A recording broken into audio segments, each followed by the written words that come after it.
Welcome to Beaumont, Texas on August 30th, 2013 for the opening game of the 2013 season, the 19th year of the Friday Night Experience. Hello, everybody. I'm Charlie Jellin along with Bob West of the Port Arthur News at the Butch Thomas Education Support Center, Beaumont ISD, to watch the game between the visiting Port Arthur Memorial Titans and the hometown Beaumont Jaguars, the Central Jaguars. And Bob, this is a very interesting game. We can't really put a handle on it, can we? Yeah, you really don't know what to expect. Central's got a new coach and a really good coach. I think Toby Foreman's going to do a tremendous job here. I think this program is on the way up. And, of course, Memorial had a great run under Kenny Harrison. He's 41-13 since becoming the Titans head coach. They went to the semifinals 2 years ago, but they lost a lot of players last year, got new players in key positions, starting with Taylor Labrie at quarterback. So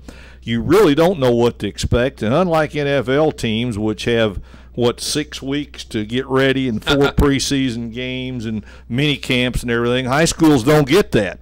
So, it's a learning experience. And I think one of the things we need to watch tonight is which team maybe gets an edge in special teams. Big plays in special teams early on can decide games like this.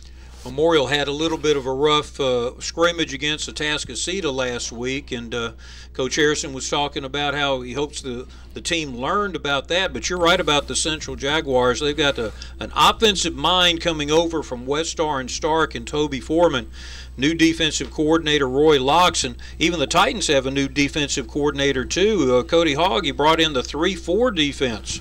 Yeah, like I said, there's new looks all the way around, and you almost look down there and expect to see Central wearing that West Orange blue, because there's a lot of West Orange in this program right now. And, of course, if you're going to have a program tied to somebody, West Orange Stark's a pretty good program to be tied to. Good teachers are always good scavengers. I mean, there's no shame in taking a great idea from another school or another teacher or something like that. But so this is the kickoff. Ian Bramble will be kicking off for the Jaguars from right to left. Jaguars the home team, so they're wearing the color jerseys. Titans visiting, they're in their white with the black helmets. Referees are checking something right off the bat. Titans had a real good season 2 years ago, making it all the way to the semifinals of 5A, losing to a very good team, Cibolo Steel, playing over in Reliance Stadium. That's a game we televised with the Friday Night Experience. Central has missed the playoffs for 2 games in a row. We've got a delay of game penalty to start the game against Central. Got to be the earliest penalty in any season ever. You're -5 before the kickoff. Substitution error, I believe. Of course, it's hard to judge like that, but the referees are on top of things. They made sure that we're going to start with using all the rules from day one. Well, someday Toby Foreman will look back and laugh at the first play in his coaching career here being a penalty before the opening kickoff. Wind is blowing from your right to your left, probably 5 to 10, 15 miles an hour. It's gusting a little bit coming off the Gulf of Mexico. Bramble's kick taken there by the Titans at the 10-yard line. There's a middle seam right there. Good return by Mel Broderick. Matthews, number 11, gets it up to the 40-yard line. And we've got another penalty. So we're going to and early in the season you generally get a lot of penalties in high school football. And again, like I said at the top of the show, they don't get all the work that NFL teams have to prepare for a season opener. One thing about the Titans, when they played the Jaguars last year, they barely held on to beat them, but the Titans had an awful lot of penalties, unsportsmanlike conduct being called against the Jaguars. There were a lot of penalties against the Titans in that first game, and Coach Harrison was very, very upset because both these coaches pride themselves on their team's discipline, ability to play the game as it is drawn up, not injuring anyone. Well, I haven't seen a walk-off yet. Was it offsetting May fouls? have been offsetting. Yeah, that's what it was. And I know Kenny Harrison huddled his team up over there and probably got out a pretty stern message. Hey, guys, we're here to play football. Cut out all their extracurricular stuff. Taylor Labrie, number 2, the Titan quarterback. Spread formation, running back to his right is Cameron Martin. Fakes to Martin, dodges a rusher, and he's looking downfield. Lobs it over the head of Albert Jacobs. Jacobs had some running room in front of him. Little bit of extra on that little flip right there. Yeah, and it looked like a play where he could have taken off and probably gotten him some pretty good yards running the football. Time Warner Cable Sports Channel hosting the Friday night experience this year.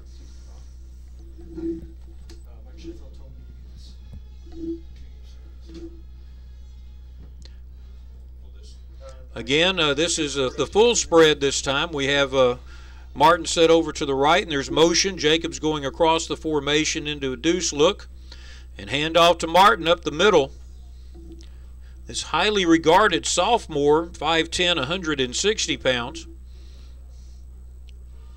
Gets back to maybe a 2-yard gain. Looks like they've got him marked at the 42-yard line. It'll be 3rd down and 8 to go. A lot of Jaguars waiting for him at the line of scrimmage. Cameron Martin, an interesting story, Charlie. He played a lot of 5A varsity football as a 9th grader, and he is already being heavily recruited. So they turned out a pretty fair running back from Memorial a few years ago named Jamal Charles, and this looks like maybe the next coming. High snap, Labrie takes it, steps into the pocket, goes forward. Gets away from the rush. He tucks it. He has the 1st down at the 50 and goes out of bounds at the Jaguar 48-yard line. And the run-pass quarterback has been the staple of Memorial's offense, and they've had 2 good ones the last 2 years. Terrence Singleton, who is now at Baylor as a cornerback, and then Ricky Fisk from last year. So the quarterback who can throw the ball and run with it is pretty much the staple of Memorial's offense. 1st down now. They're at the 47-yard line.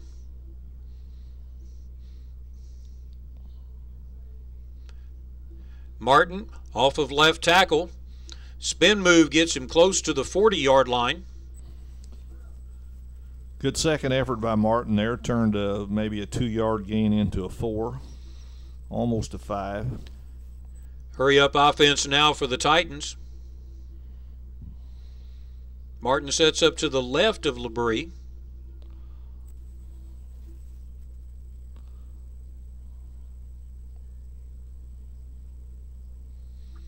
Labrie back to pass. He's looking deep, and there's no one open. Flag on the play in the backfield. Going to be a hold, pretty sure, Charlie, on one of the offensive linemen. Going to cost Memorial 10. 2-yard gain as Labrie was tackled from behind, but there's that holding penalty.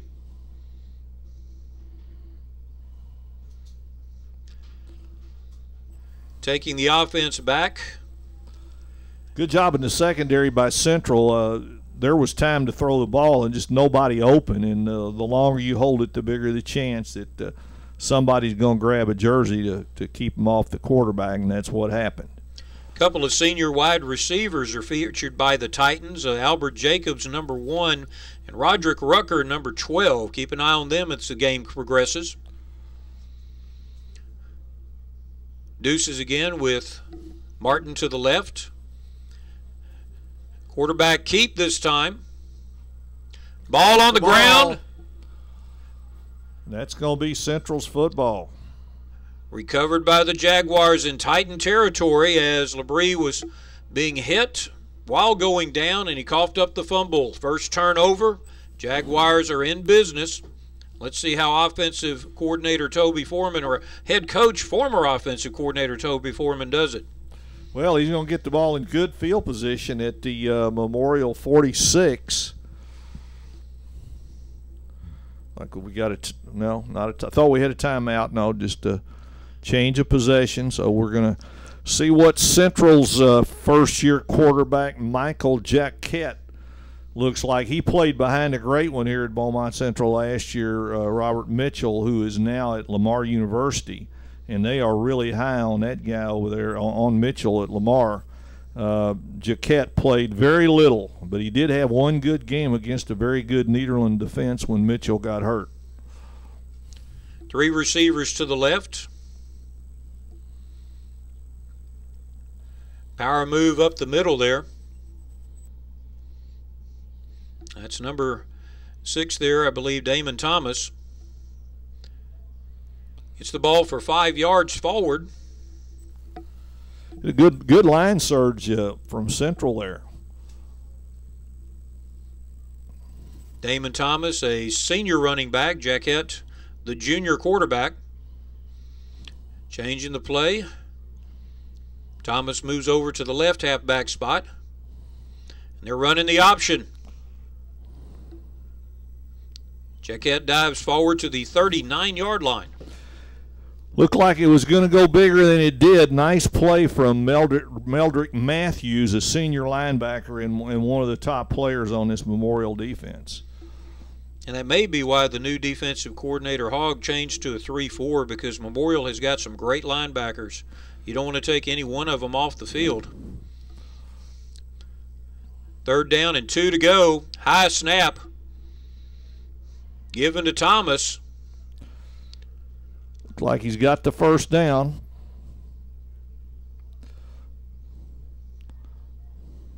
First and 10 for the Jags at the 36-yard line. For all the success that Memorial has had, and they've had a lot of success the last few years, as you mentioned, they went to the semifinals 2 years ago. They've never really been a dominant defensive team over the course of a season. They've had their highs and lows, but they've been vulnerable too many times defensively. I think that's why they have a new defensive coordinator this year. Thomas to the left of Jaquette.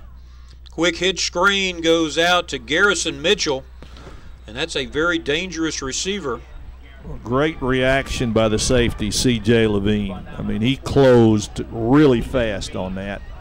And probably going to be a loss of, what, 3, 4, 5 yards? About 4 yards. They've got it marked back at the 40-yard line. Yeah, C.J. Levine, one of the guys they really like on their defense. That was a meeting of 2 players that have asterisks by their names, because Merritt Mitchell's going both ways, listed as starting both offense and defense as a wide receiver and a defensive back.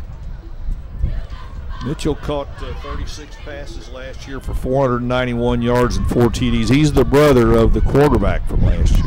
Ball on the ground. Ball was knocked loose from Jaquette, and the Titans end up with it. Well, do they? Or do they? I thought that one referee was pointing to the right. I guess he was simply marking it dead. Okay. My apologies. Loss of 1 back to the 41-yard line.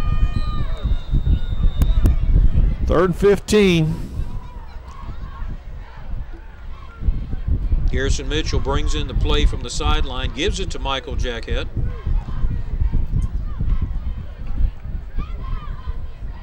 Three receivers to the left side. Ian Bramble wide to the right, on the sideline almost. Jaquette looks deep. They throw the screen pass. Thomas taken out of bounds at the 37-yard line. Good job of playing the screen that time by Memorial. I was kind of thought they might come with heat, but they laid back, and that was the right call defensively. They throttled the screen far short of first down yardage, and looks like Central. We're going to see our first punt of the season from Central. Bramble in punt formation.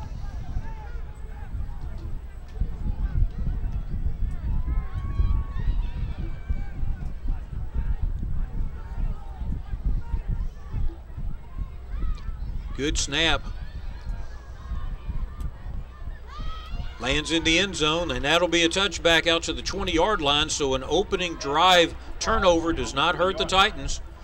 Their defense is able to hold, and they'll have a 1st and 10 at the 20-yard line. Well, Bob West, the Port Arthur News for many years has had a contest called I Beat Bob West, and I haven't done it yet. So tell me, what's the status of the contest? You're going to get to do it next week. We always open in actually what's week 1 of the high school season. We don't do week 0 because we try to have a mix of 5 high school, 5 college, and 5 NFL games. So it will be there next Wednesday. I Beat Bob West. Chance to win those I Beat Bob West caps it advertises. Labrie has immediate pressure. He steps away from it. Throws it to Cameron Martin. Martin gets the first down out to the 33-yard line. And another flag is thrown, this one very late. Dead ball foul, personal foul against the Titans. And I'm thinking, and we get another look at this, I think Martin was the only guy over there, wasn't he? You wonder if something was said. But this is what Kenny Harrison does not want. He huddled his players up right away tonight after the offsetting fouls on the kickoff. And now he just lost a big gain. They had gained 12, 13 yards. It goes backward. You see the coaches over there talking to the guys about focusing on what's important right here. Yep, gotta have that self-discipline. Now they're getting the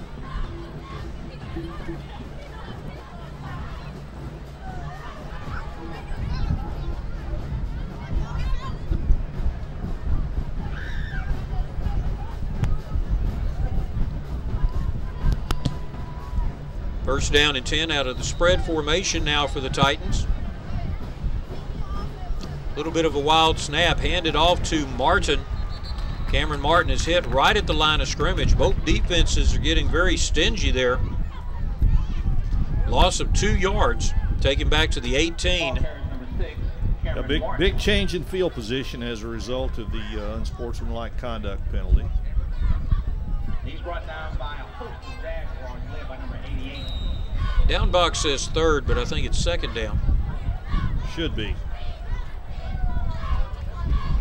Deuces again, Martin to the right side of Labrie in the backfield. Labrie looks to the sideline, and now Martin switches over. All these little subtle changes make the defense have to change what they're doing. You better hurry up and get it snapped.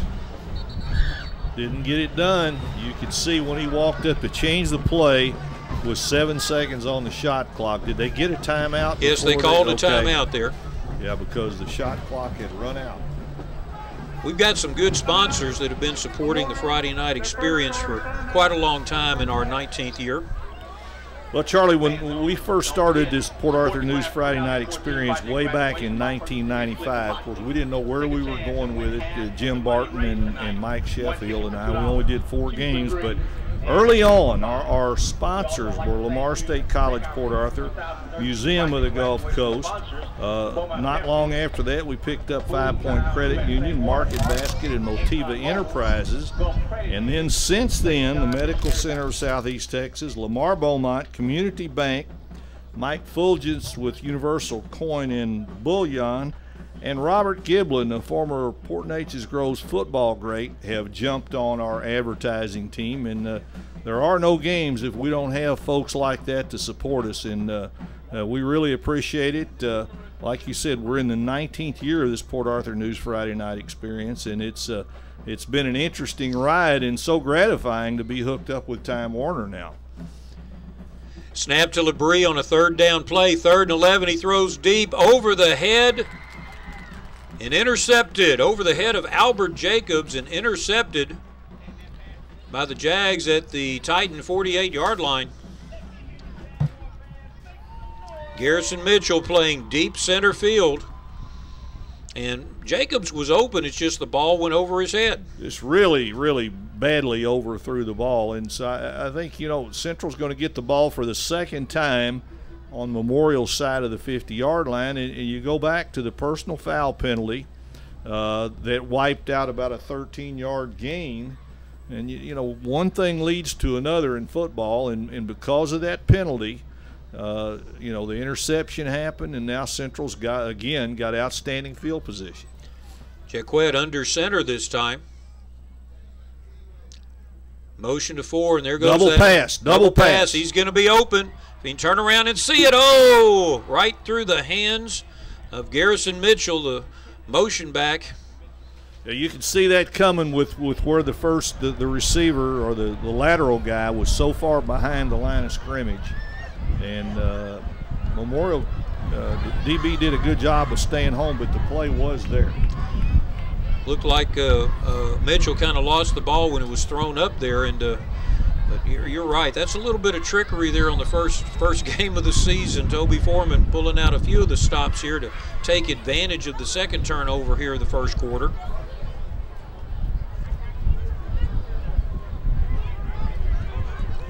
Spread left formation.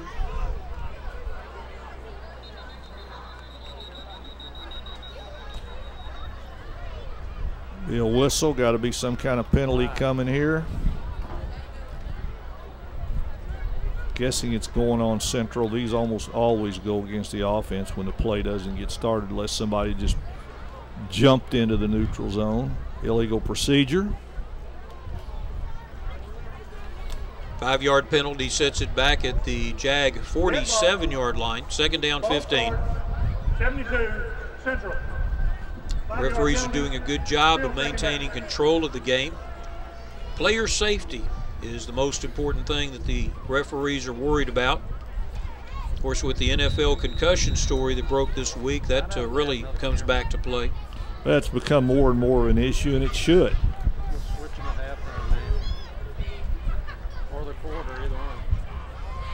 A little bit of a reverse this time. Ball pitched to Cayman Darby. Number 25 gets back into Titan territory. 48-yard line.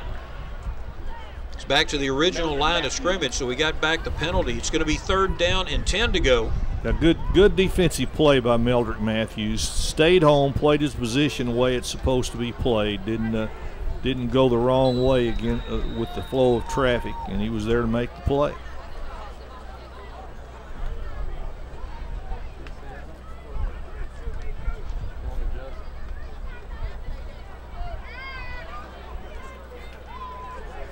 Got a wide right formation this time. 3 receivers to the wide side of the field. Jacquet rolls in that direction. Lets it loose, and the ball is off the hands of Cornell Seals. Junior wide receiver, number 5 there. And, close to the first down, but he was really hit after the ball missed. Yeah, Torian Lott punished him for dropping the ball. He was going to punish him if he caught it, but it's got to hurt worse after you drop it. You're going to take the pain, at least get the gain. Right. And once again, Memorial's defense responds when put in tough field position. So Central is let 2 pretty good opportunities to get away without any points. And the Titans have the return set up this time from the punter Ian Bramble. A low snap. Bramble's able to get it off, but he puts too much toe on it. He drops at the 20-yard line. And the Titans are going to watch it roll, and what a roll there. Whoa. Wow. 7-yard line. Roderick Rucker looked like he was going to run up and scoop it, and I could hear Kenny Harrison up here through the glass yelling, "Get away from it." The Friday Night Experience can be viewed anytime on the KFDM Channel 6 website at kfdm.com. Just click on the Sports tab and then Friday Night Experience page, presented by JK Chevrolet at the airport and Holtz Chiropractic, Jared's Paint and Body, Larry's French Market, Ritter Lumber, Sports Connection, and the Texas Coastal Community Credit Union, supporting high school football in Southeast Texas.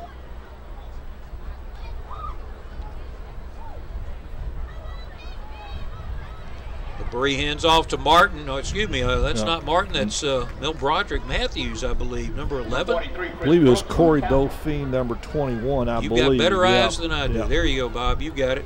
Ball carriers number 21, Corey Dauphine. Not much to show. Central has been tough inside against the run defensively in this 3-4 defense that former West Orange Stark great Roy Locke has put in.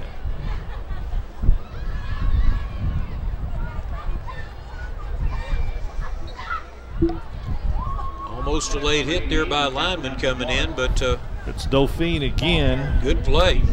And he did wedge it out there a little bit, and Kenny Harrison gone a little bit conservative here with the first-year quarterback back near the goal line. 3rd down and 1 to go for the Titans. Same play. Not going to get it either. But the Jaguars are all over Dauphine this time. Met him right at the 15-yard line. So he lost 2 yards. It'll be 4th down and 3 to go. Chris Brooks heading up the defensive effort for Central. Going to force Memorial to punt from back near the goal line. And once again, Central is going to get the ball in really good field position. Punting is Ricardo Estupinen, senior kicker, and we've been calling his name out for quite a while in Titan history.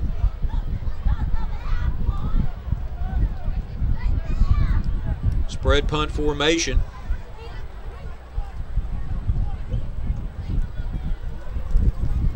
Good snap, but the kick is off of his toe, hits at the 25 and bounces back toward the Titans. That is a 12-yard punt, I believe. So Memorial's defense really has a challenge this time.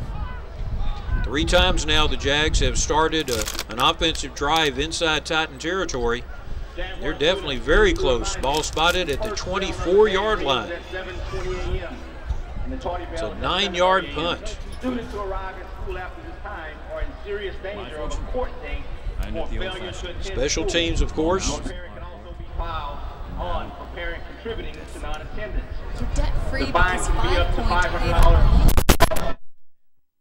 Your parents, you must arrive at school on time. 5 Point is paying off 3 loans. Plus, you can get up to a 2% rate discount. 5 Point Credit Union. Money for loans right here at home. Your chariot awaits.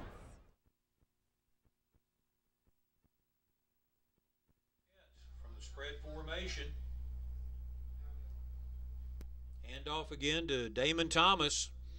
Number 6 follows the push. Gets down to the 16-yard line. Good hold. Thomas slipped through it. Got him about 8 yards. Well blocked up there on the right side of the line for Central. 2nd and 2. Great situation for an offensive coordinator. Toby Foreman can do just about whatever he would like to do here. Get fancy, throw it in the end zone, run the ball again, just about whatever he wants.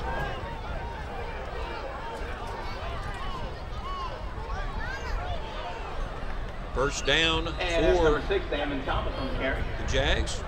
Damon Thomas takes it over his right guard. He's tackled by number 11. Gets it to the 13-yard line. Bill Broderick Matthews. Jags again taking advantage here. And he picks up the Jaguars' first down. Their big offensive line, that's one of the things about a 3-4 is if the offensive line can outpower those 3, they can get going on the linebackers, and there's a bubble for that running back to run into.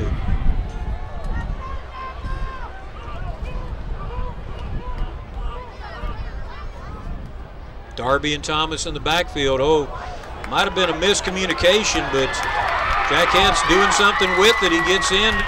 Touchdown. And we've got our first touchdown of the 2013 season. Well, Memorial's left end, bit inside, gave away contain, and once Jaquette got the corner, it was all over. If that was a read call, definitely executed it very well. I thought he just missed the handoff, but he very possibly was reading that defensive end to see if he crashed.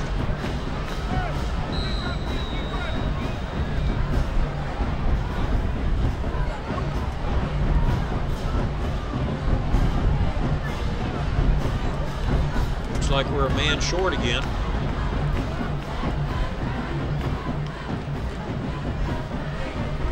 Point after attempt is blocked. Titans fall on it. Point is no good. The score is 6-0, Jags. That was number 11. Bill Broderick Matthews.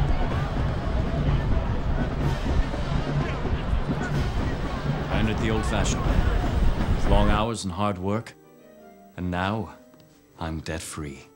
You're debt-free because 5 Point paid off our loan. Precisely, my dear. Go mow the yard. 5 Point is paying off 3 loans. Plus, you can get up to a 2% rate discount. 5 Point Credit Union. Money for loans right here at home. Your chariot awaits. Thank you. Theater arts, business, teaching, criminal justice, or any other of the many four-year degrees in your college career? Begin at Lamar Port Arthur with a wide variety emphasis toward an Associate of Arts degree to choose from. Complete your core and transfer with confidence. The paralegal field is one of the fastest growing professions on the globe. Study paralegal at Lamar State College, Port Arthur. Paralegals assist lawyers in court cases by verifying facts of a case, preparing legal arguments and motions, and organizing trial documents. Register now, Lamar State College, Port Arthur.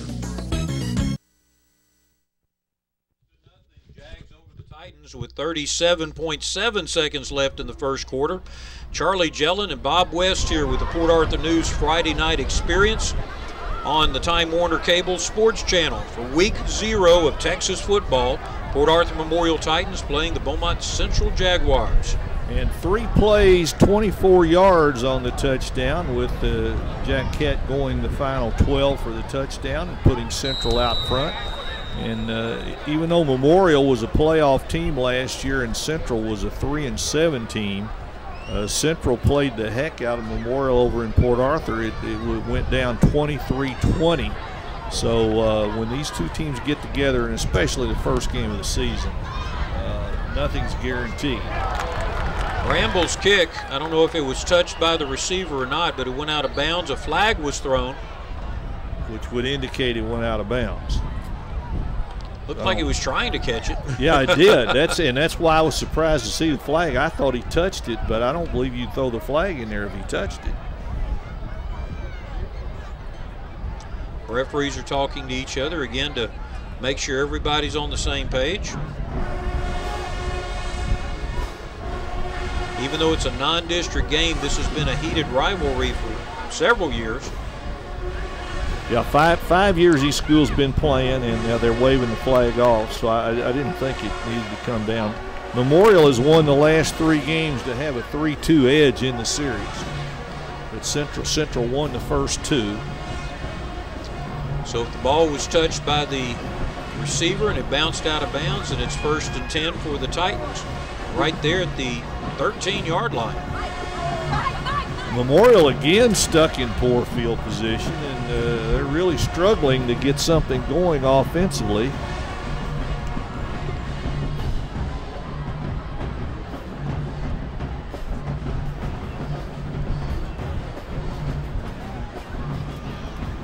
From the spread formation, Berea's got Dauphine and Martin with him.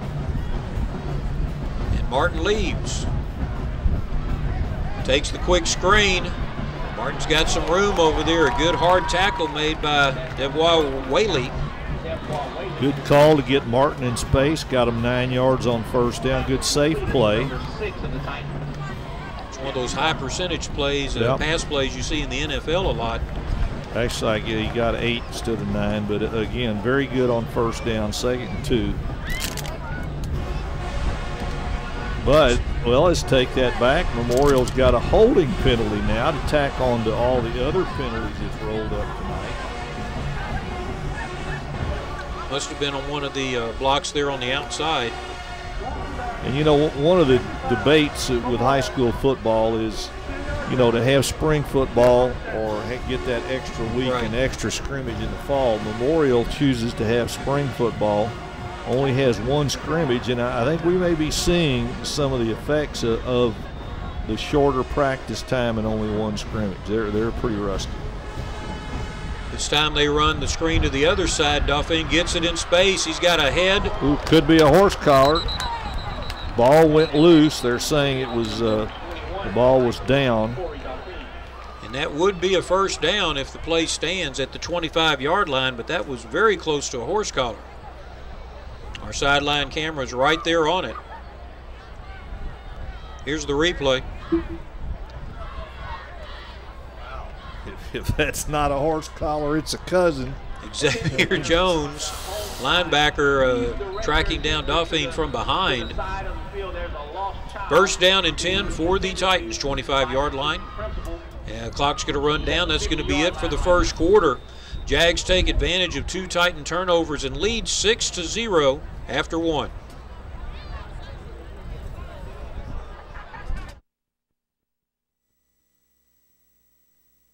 One of my favorite favorite things about Lamar University is the contact that you have with the professors there. They're always willing to help with anything that you need. Living in Cardinal Village, I've made great friends. We've been able to study together and have fun all at the same time. The diversity at Lamar University really surprised me. I made so many different friends from all over the world. When I graduate from Lamar University, I know I'll be prepared for my chemical engineering career. Our engineering program is one of the best in the state. Texas roots, infinite possibilities. Lamar University.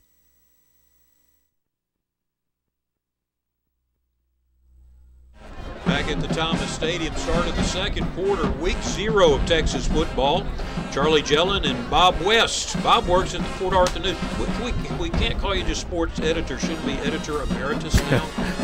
Well, I've been called a lot of things, Charlie, and that's probably some of the kinder stuff you've thrown at me. You can define emeritus, though. I mean, if I throw it out in class, it's entirely different. I'll probably get a call. Well, I'm gonna let that one go. I've got enough gray hairs that I can't challenge the emeritus part of it. But it's been a good run. Been there a long time. First down and 10. LeBrie looks deep over the head of his intended receiver, Roderick Rucker, who had 3 Jaguars around him. Charlie, I was looking at our last commercial spot. There's a flag down, but. One of our many great sponsors, Lamar University Beaumont. Now, I was thinking earlier this week when Jim Barton told me that we were going to be going statewide with Time Warner, and I thought, boy, how good for Lamar University and for Lamar Port Arthur to get we've got an outstanding 2-year school and an outstanding 4-year school here in Southeast Texas, and how nice for them to be able to get their message out statewide over Time Warner. Time Warner Sports Channel. Time Warner Cable Sports Channel, get the name right here. A little bit of notion again. LeBrie, quick little screen over to the side, gets 8 yards. Ball taken there by number 19, Trenton Swinton, a senior wide receiver. Memorial really trying to get something started, trying to string some first downs together and change field position, if nothing else. Certainly like to get points, but if not points, at least change the field position, make Central work from its own end of the field. In 3 possessions thus far, the Jaguars have always started in Titan territory. Deuce formation, LeBrie drops back, Dauphine off to the side. LeBrie's being chased, he throws it up, gets it to Dauphine, who is hit immediately at the 30, thrown forward to the 32. Excellent defense by Central. There was just nothing there. Good pressure. Sam DeAnthony winds up getting the tackle. Nowhere for LeBrie to go. And again, Memorial is going to get off the field with, the ball is still deep in their own territory at about the 33. Going to need a much better punt this time. They got in the hole the last time on a bad punt. Stupinen set to punt to Garrison Mitchell. Jaguars making a few substitutions there to get a little bit of pressure on him.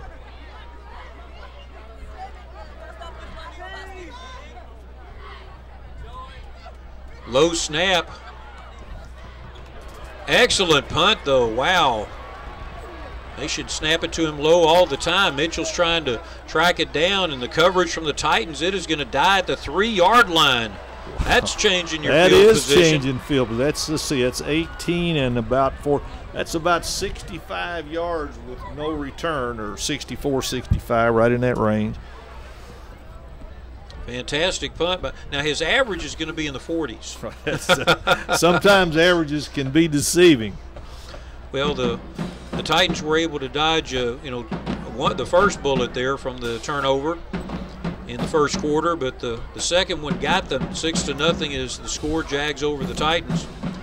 Now the Jags, who have had the luxury of playing on the Titan end of the field, they have their backs to the wall right now.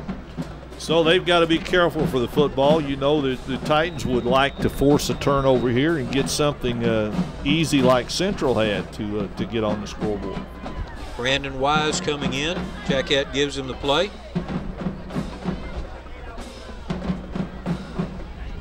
And now they're changing it. Still 8 seconds left on the play clock. No gain on the play. Inside handoff to Damon Thomas. And number 5, Dante Lavalette, came flying through there to make the play. No gain. Lavalette, a senior linebacker, 6 feet, 210 pounds.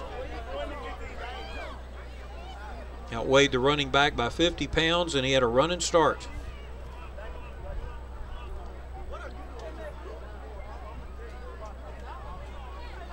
Again, one-on-one tackling by the Titans there. Handoff to Cayman Darby. Darby's taken down quickly, loss of 1 yard. And I believe that's number 13, Morgan Ford, wrapping up. You know, one of Kenny Harrison's concerns coming out of that scrimmage last week was poor tackling, but this time it was done right. Morgan Ford wraps up and makes the play behind the line of scrimmage. So let's see now if Toby Foreman, how brave he is with a first-year quarterback from the 3-yard line. I'm guessing he will not throw it. Down to 8 seconds on there. They need to call a timeout. I don't think they're going to get this one off unless they do. Yeah, they're down to 2-1, and they're going to call that timeout. It was a little bit of, not necessarily confusion, but it took a while to get the guy going on the sideline. We are at 6-0. Timeout, 9:15 left in the second quarter. Crazy idea. What if your bank actually paid you for using your debit card? Let's say 10 cents for every $10 or more debit card purchase. How amazing would that be? We call it Cashback Counts Checking from Community Bank, a free debit card that pays you to use it. Even he's smiling at that. Swipe all you can from your bank. Community Bank of Texas. Bank where you live. Field? Are you detail-oriented? Love to work with numbers and solve puzzles and problems? Check out the new medical coding program at Lamar Port Arthur. Become a part of one of the fastest-growing medical fields in the U.S. Working with financial statements and ledgers is key and in high demand in the financial world business today. Lamar Port Arthur's accounting program can offer you the knowledge needed to excel in business. QuickBooks training is also part of our accounting program. Register now. Lamar State College, Port Arthur. 11 for the Jaguars from the I formation. He is going to throw. Jaquette looks over, no one open, throws it into the stands. A good decision on Jaquette there. He saw everybody was covered, didn't try to force something and get an interception, just threw it away. Central going to have to punt out of their own end zone. So Memorial now is going to get its best field position of the night. And Charlie, the stadium is really filled up. When we kicked off, we looked around and said, where is everybody? Did they not know there's a game here tonight? Well, you've got to admit the 7 o'clock kickoff, it's very convenient for, those of us in the media and the guys who all have to show up, but you got to finish dinner before you go to the game. A lot of good restaurants here in Beaumont, Texas, close to the stadium here. End over end punt, hits at the 35 and is taken by Roderick Rucker. Number 12 is looking for the end zone. Great spin move, but he dropped the ball. Dropped the ball at the 13. The referees are trying to scramble around and get it. Oh, and there's some out there. I knew there was a penalty coming in. It's just a lot of extracurricular stuff after the ball was covered up down there. So, again, there's just you're going to have to get a handle on this. And the officials are doing a good job throwing that flag, but there's some kids out of control. Scrambling for the ball is one thing, but hitting others unnecessarily, especially after the play is ended, and you can really hurt somebody by taking them by surprise. I think Memorial got the ball back, and I think they may get some more yards. Well, no, I thought it was on Central, but officials facing like he's going to walk back. Well, he's calling it both ways again.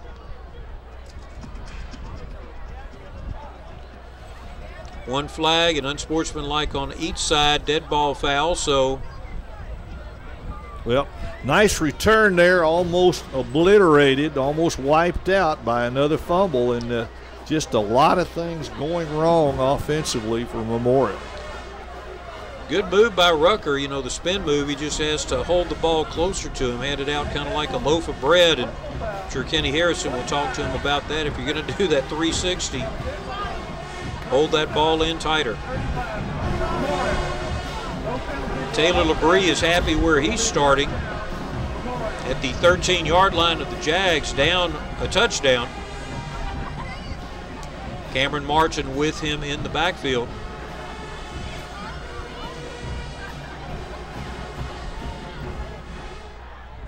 And the Jags just pulled a cornerback off the field. Now they're putting one back on. It's a good thing, too.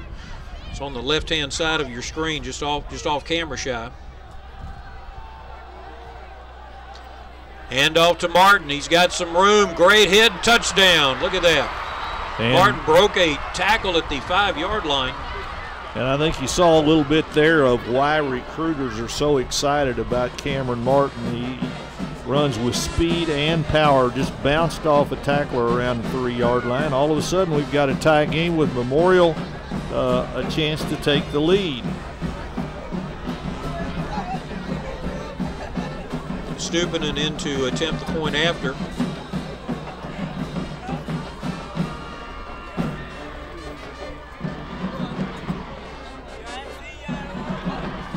Kick is good, and the Titans take the lead 7-6.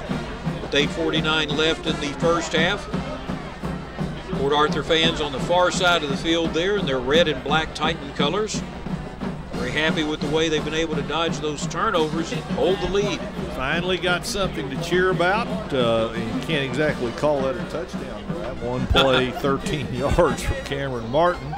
And thus far, it's been all about taking advantage of other teams' mistakes. Fine punt return by Roderick Rucker set that up, and it was also accented by a defensive stand. Cody Hogg's 3-4 defense held the Jags close to their own end zone. Wouldn't give anything. 7-6 the score.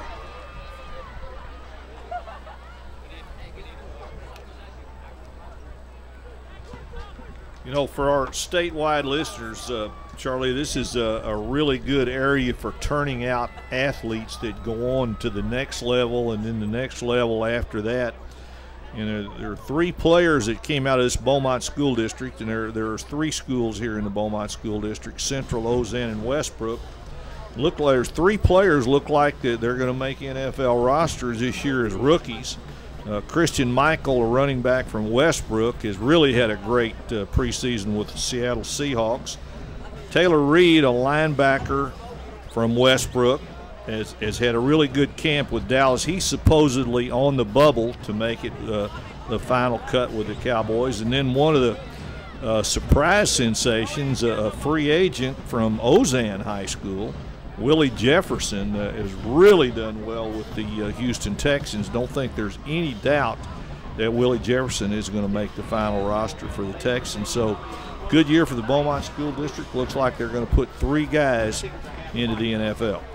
And one in Houston and one in Dallas. It doesn't get much better than that. No, it's keeping it close to home. Titans always set up that rush type of onside look whenever they break their huddle. Stupinen's kick, kind of a pooch kick. Fair catch called at the 23-yard line there. Fair caught by Deval Whaley. Sophomore grabs it there, and the Jags will have a 1st down and 10, looking to kind of stop the bleeding there from their offensive standpoint. They looked a little bit out of sorts on that last possession. Well, they were in a really in a hole. I mean, you get the ball inside the 5-yard line, not a lot you can do. And I guess since we mentioned the NFL connections from Beaumont, we ought to mention it from Port Arthur, out of the Port Arthur School District. Of course, the big name coming out of there is Jamal Charles, the running back from Memorial, who's a star with the Kansas City Chiefs, and is actually he owns the all-time average per carry in NFL history of 5.7 yards. He passed up Jim Brown last year. We'll get back to that in a minute. From the spread, hand off to Damon Thomas, and the little running back bounces forward to almost the 35-yard line. It's going to be close to a 1st down, depends on when it's marked. Referee says, we got it. Nice play, good first down. Central needed that. It was on its heels. Now it comes out, gets a first down, gets a little more confidence in what they're doing offensively. That was a nice little quick opener there. I mean, Thomas did a great job of following the block and taking what was given to him by the Titans. Still in the spread. Jaquette hands off this time to number 25, Cayman Darby. Darby goes over left tackle, gets about a yard. And a good job of wrapping up again. A lot of the much better tackling from Memorial. Mel Broderick Matthews, one of their better defensive players, putting a quick finish to that play. Go on and add to the Memorial players in the NFL right now.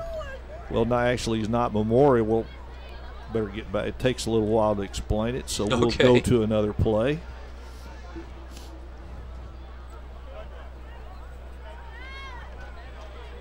Oh, great play there. Throwing to the tight end, DeAnthony Sam. Well-disguised play. Looked like a run they threw, but Sam had to go down to one knee, and that thwarted what could have been a pretty good gain. Looks like he got about 5 yards out of it. Throw was a little bit behind him, but still, you know, that's that type of play-action pass that you see a lot in the NFL, throwing it to the tight end. He's open very quickly after the ball is snapped because the linebackers have to respect that type of running game.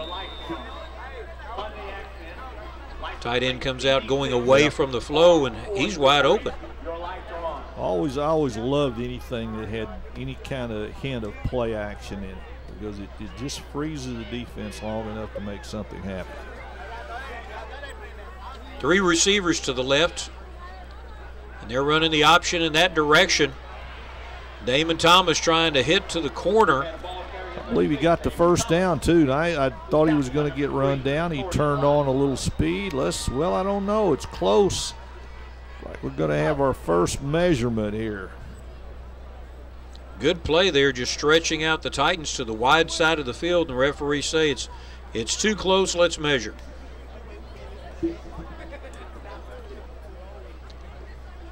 Well, Bob, every Sunday you write one of the better columns I've ever read as far as newspaper writers. You seem to pull in stuff from golf, football, whatever sports are going on. What you got coming up this Sunday? Well, I think the obvious thing to do is have a little, you know how I am, Charlie. I'm not bashful about throwing opinions out there, and that's what I love about that Sunday column. Gives me an opportunity to bounce around a lot. And the hot subject right now, Johnny Manziel and that 1/2 suspension. Oh, yes. Got. So get into that a little bit. Get into the NFL concussion deal a little bit. You know, there's a guy that played in Bridge City a few years ago named Shane Dronette, who wound up committing suicide for a brain injury. And the best I can tell out of that settlement, his family's going to get $4 million. 4th down and short, quarterback sneak, and the push goes well across the 45-yard line. Jags get the first down. Coach Foreman will be very happy about that on a 4th down and short. Yep. Line up the big guys up front. Let's just see how far we can go. Showing a little confidence in his offensive line and his quarterback. We're running at about 6:10 left now in the first half. Titans 7, Jaguars 6 in the Thomas Educational Service Center, Beaumont, Texas. Staying in the spread look. High snap to Jaquette, and he just has to pull it down and follow his running back. He's upended.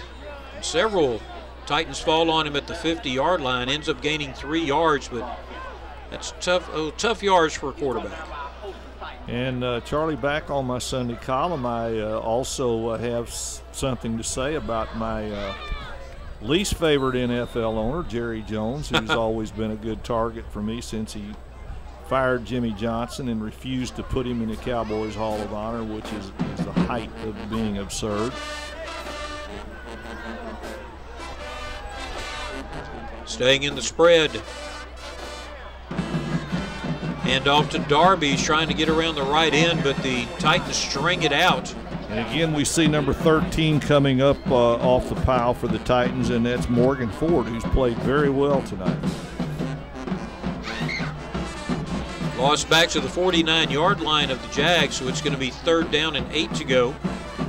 And Charlie, I would like to encourage folks around the state who are listening or watching our telecast tonight to sample my Sunday column. I always get a lot of compliments on it, and you can read that at www.panews.com. Jacquette signaling to the sideline. They have the formation set up. Makes one handoff, he's looking deep, and he's got room in the middle. Gain of about 2 as he throws himself forward, gets inside the 50-yard line. Nice job of escaping the rush, but C.J. Levine there to shut it down before he could really get away and get first down yardage. So Central going to have to punt. See here on the replay that Jacquette didn't have much of a chance there in the pocket. He had to evacuate quickly. Good tackle by Levine. So we have another punt coming up from Ian Bramble. Titans set up for the return. Off of his toes, going to spin sideways, hit at the 27-yard line. Roll down to the 20-yard line where it'll be killed by the Jags. We'll have a 1st and 10 for the Titans with 3:35 left in the first half. Memorial is ahead 7-6. Looked like a knuckleball going through the air there. Wrong sport, right? Yeah. Been tough to catch. Good thing Memorial stayed away from it. So we'll see now if Memorial, encouraged by of course, the quick strike touchdown from 13 yards, can put together a sustained drive. Neither team really, I don't believe, has strung anything together. Maybe no more than 2 first downs on any possession tonight. And the center the center didn't get the ball. It was like he drug it on the ground, and Memorial lucky to get the football back. Not quite the way Kenny drew it up, is it? If we get another look at that, watch the ball. It never got more than a yard behind the center. The truck will check on that, see if they can bring it up on a replay. But from a center, yeah, he made sure it went back that time, and LeBrie takes it, gets back to the 20-yard line. So he got back the 2 yards that were lost in the previous play. That puts him 3rd and 10, though, and that is it's tough yardage against a Central defense that's been pretty impressive tonight. Roy Locks has got to be proud of his defense the first half they're putting in here. Well, he's got kids that can run to the ball, and that's what they always had at West Orange. There's the go route. Oh, just off the fingertips. Oh, catchable ball. Good throw. Really good throw by LeBrie. Couldn't quite haul it in. And the Titans will be punting. Going to get another look at this. This is LeBrie really steps into his throw here. Feathers it out nice and soft. Leads his receiver. It was a reach, but it was certainly a catchable ball. So 3 quick plays, and the Jags are set to get the ball back.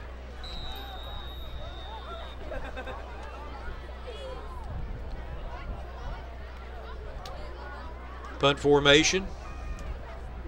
Mitchell back to return for the Jags.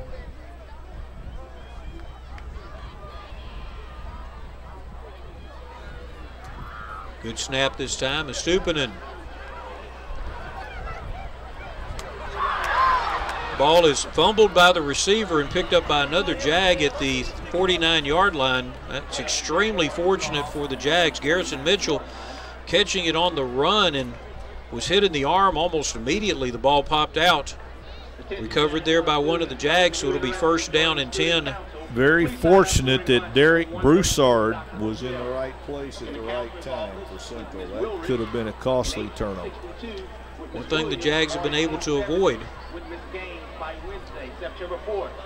A 3-7 year last year was not exactly what Central had planned. They had, Robert Mitchell, the very good quarterback, who basically took over some games last year. his ability offensively just astounded some of the defenses. And this is a tough 4A district down here. He was a remarkable player, and he had 2 great years. But Central had only won 5 games the last 2 years, which is really puzzling with the kind of athletes they have at this school. Jaquette drops back. They've got the middle screen set up, and that's a good play.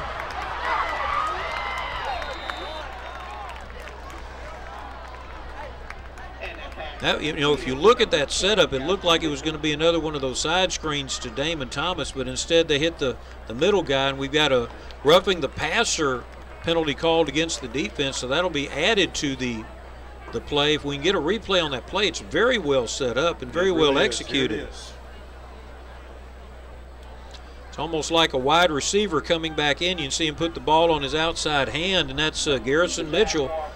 If you can call anybody a playmaker for the Central Jags, that's Garrison Mitchell.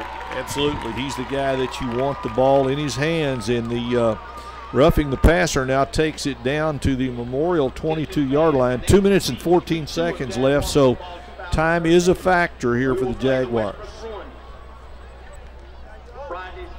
Michael Jaquette, the quarterback, junior, brings in the play from the sideline.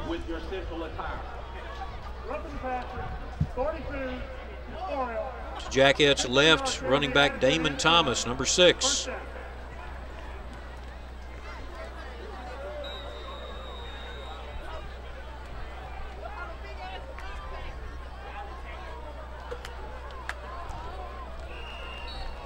Thomas taken forward. He was tackled from behind and pushed forward closer to the 20-yard line. Only 1 yard on that carry. You can see here how quickly the Titans just plug up the middle. Never moved the nose guard. Now the Jags trying a little bit of a hurry-up offense, and Toby Foreman signaling in the play from the sideline.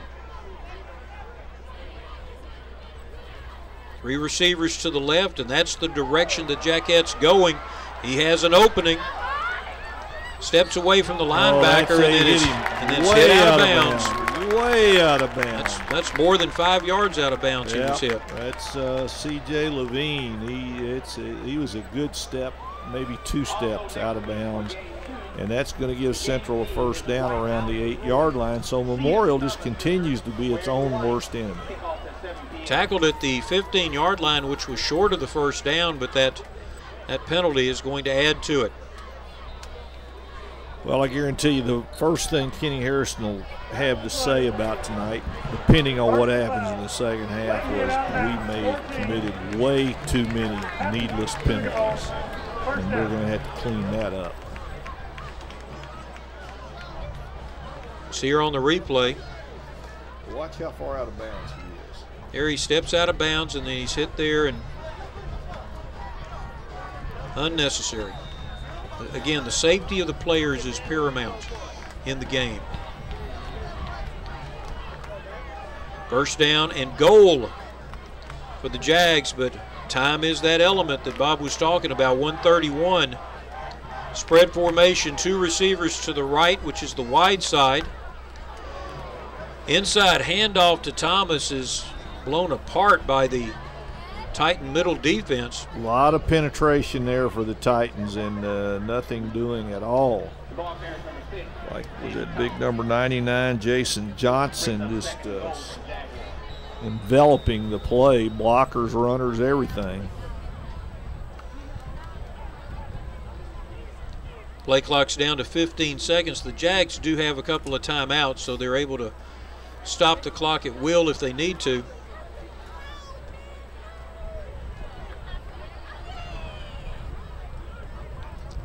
Fakes the inside handoff.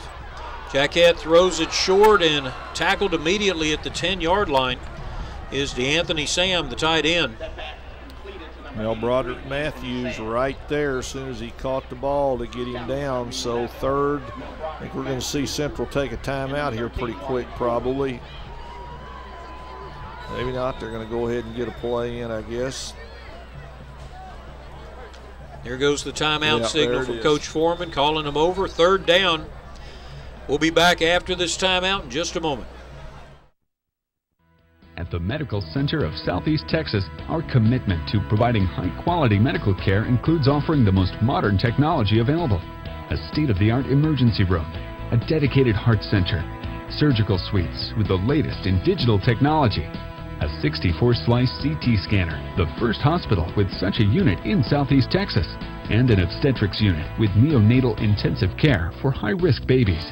It means maintaining a medical staff composed of skilled board-certified physicians in a number of medical specialties, backed by experienced nurses, medical technicians, and support staff.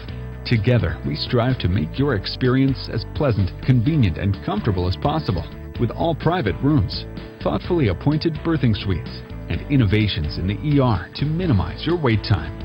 Voted Best Hospital for 2012 by the Port Arthur News Readers, and 5-star rated by Health Grades in key procedures. At the Medical Center of Southeast Texas, we're dedicated to helping you get well, get healthy, and get your life back to normal as quickly as possible.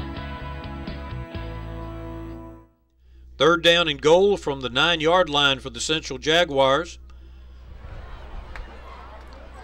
Quick pitch over there to number 25, Cayman Darby, fighting for the goal line. He gets down to about the 3-yard line. Clock is running. Darby did a good job breaking a tackle. Don't believe he got. Did he get the first down? It was goal. It was they'd started this possession after the out of bounds penalty. Right, that's right. So you can see him really working those legs. Titans had to go low to finally put him down. Jags used their last time out on a 4th down from the 4-yard line. And I think normally you would be thinking in terms of a field goal, but I don't believe that's what they're thinking. I don't know what their kicking situation is at Central. For any kind of kicker at all, it would be just a chip shot field goal and give you the lead. But it appears to me they're going for it. Don't think you'd call timeout to kick a field goal. You might. Jackettes going back onto the field. It's a huge play in this football game.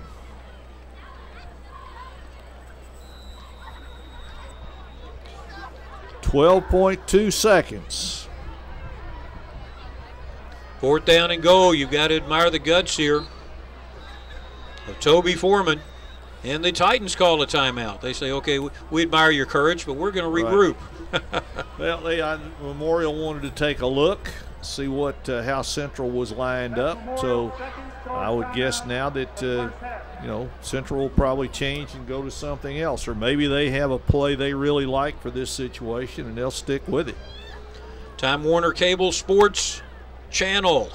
High school football, the Port Arthur Titans against the Central Jaguars, week 0 of the Texas football season. Charlie Jellin and Bob West along with you today. We're glad that you're with us. We have a full 11-game slate this season.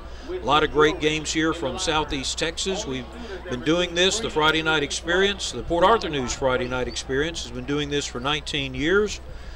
Mike Sheffield's production crew, and I tell you, it's just been a lot of fun the last few years getting together to show some great high school football. It's just as good as anywhere else in the state of Texas. It really is, and we got the players that have come out of here and the championship teams to back that up. All right, biggest play of the game right here up to this point.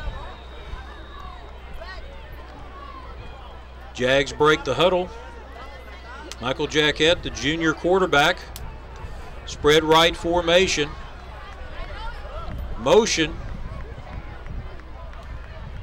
Rolls to his right, tries to throw, gives a man in the end zone. Caught by Garrison Mitchell, touchdown. It was deflected. Was it off Mitchell or was it off 25? Hard to tell. We'll have to see the replay, but Mitchell ended up with it. Big play for the Jaguars with 2 seconds left in the first half. I'm sure they'll go through. Let's see. I think Mitchell just bounded it up himself. He wanted to get extra points for style, I think, from the Russian judges. Yeah, it looked like, of course, it looked like that the quarterback might be going to run. Jaquette was going toward the line of scrimmage and really drilled it in there from a short distance. Good hands. Mitchell bounced up in the air. He pulled it in. 12-7 Jaguars. They're going for 2. Lining up with the quarterback under center. Quick pitch over to DeWa Whaley. Whaley gets close, but it looks like he is just short. So 12-7, but still a lift for Central going in at the half, scoring on effectively the last play, 2.9 seconds left. While we keep it here with the last 2.9 seconds, we would like to thank BISD Athletic Director Rodney Savette came in to check on us before the game, and we appreciate all the cooperation of all of the athletic directors from Port Arthur. The Executive Athletic Director, Andre Boutte, has worked very well with us over the last few years when we've gone to Memorial Stadium.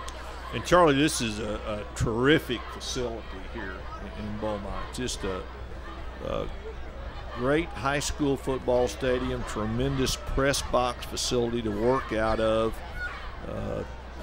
very ample seating. 3 schools play out of here, the 5A Westbrook, and then Beaumont Ozanne and Beaumont Central. There are some Saturday games. Sometimes they're all, 2 of them are in town on a particular week, but it is definitely worth the BISD. You remember the old Beaumont stadiums, Forest Park and South Park and Babe Zaharias. They were fine stadiums in their day, but this is definitely a 21st century stadium. I've got my Wi-Fi going. I don't know, but you're still using paper, I noticed, but that's okay. Well, hey, that's where I am, Charlie. I understand. I'm trying to be a digital principal this year. After all, if the kids can do it, why can't I? You almost have to keep up. Now, does the plan call here for a squib kick? Probably does, or a pooch kick, something that wouldn't be returned. You don't want to give them a chance to run a kickoff back on the final play. Central 12, Memorial 7. The Jags again giving the Titans everything they could ask for in an opening game of the season. Last year, the Titans were able to hold on at the end for a 3-point victory. So Central scores at the end of the half, and they'll get the ball to start the third quarter.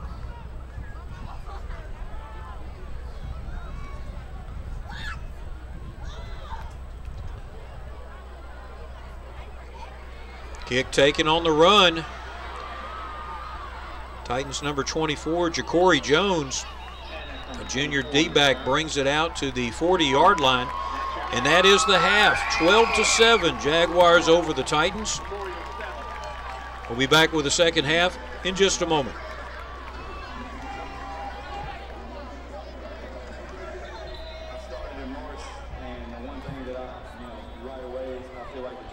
My fortune?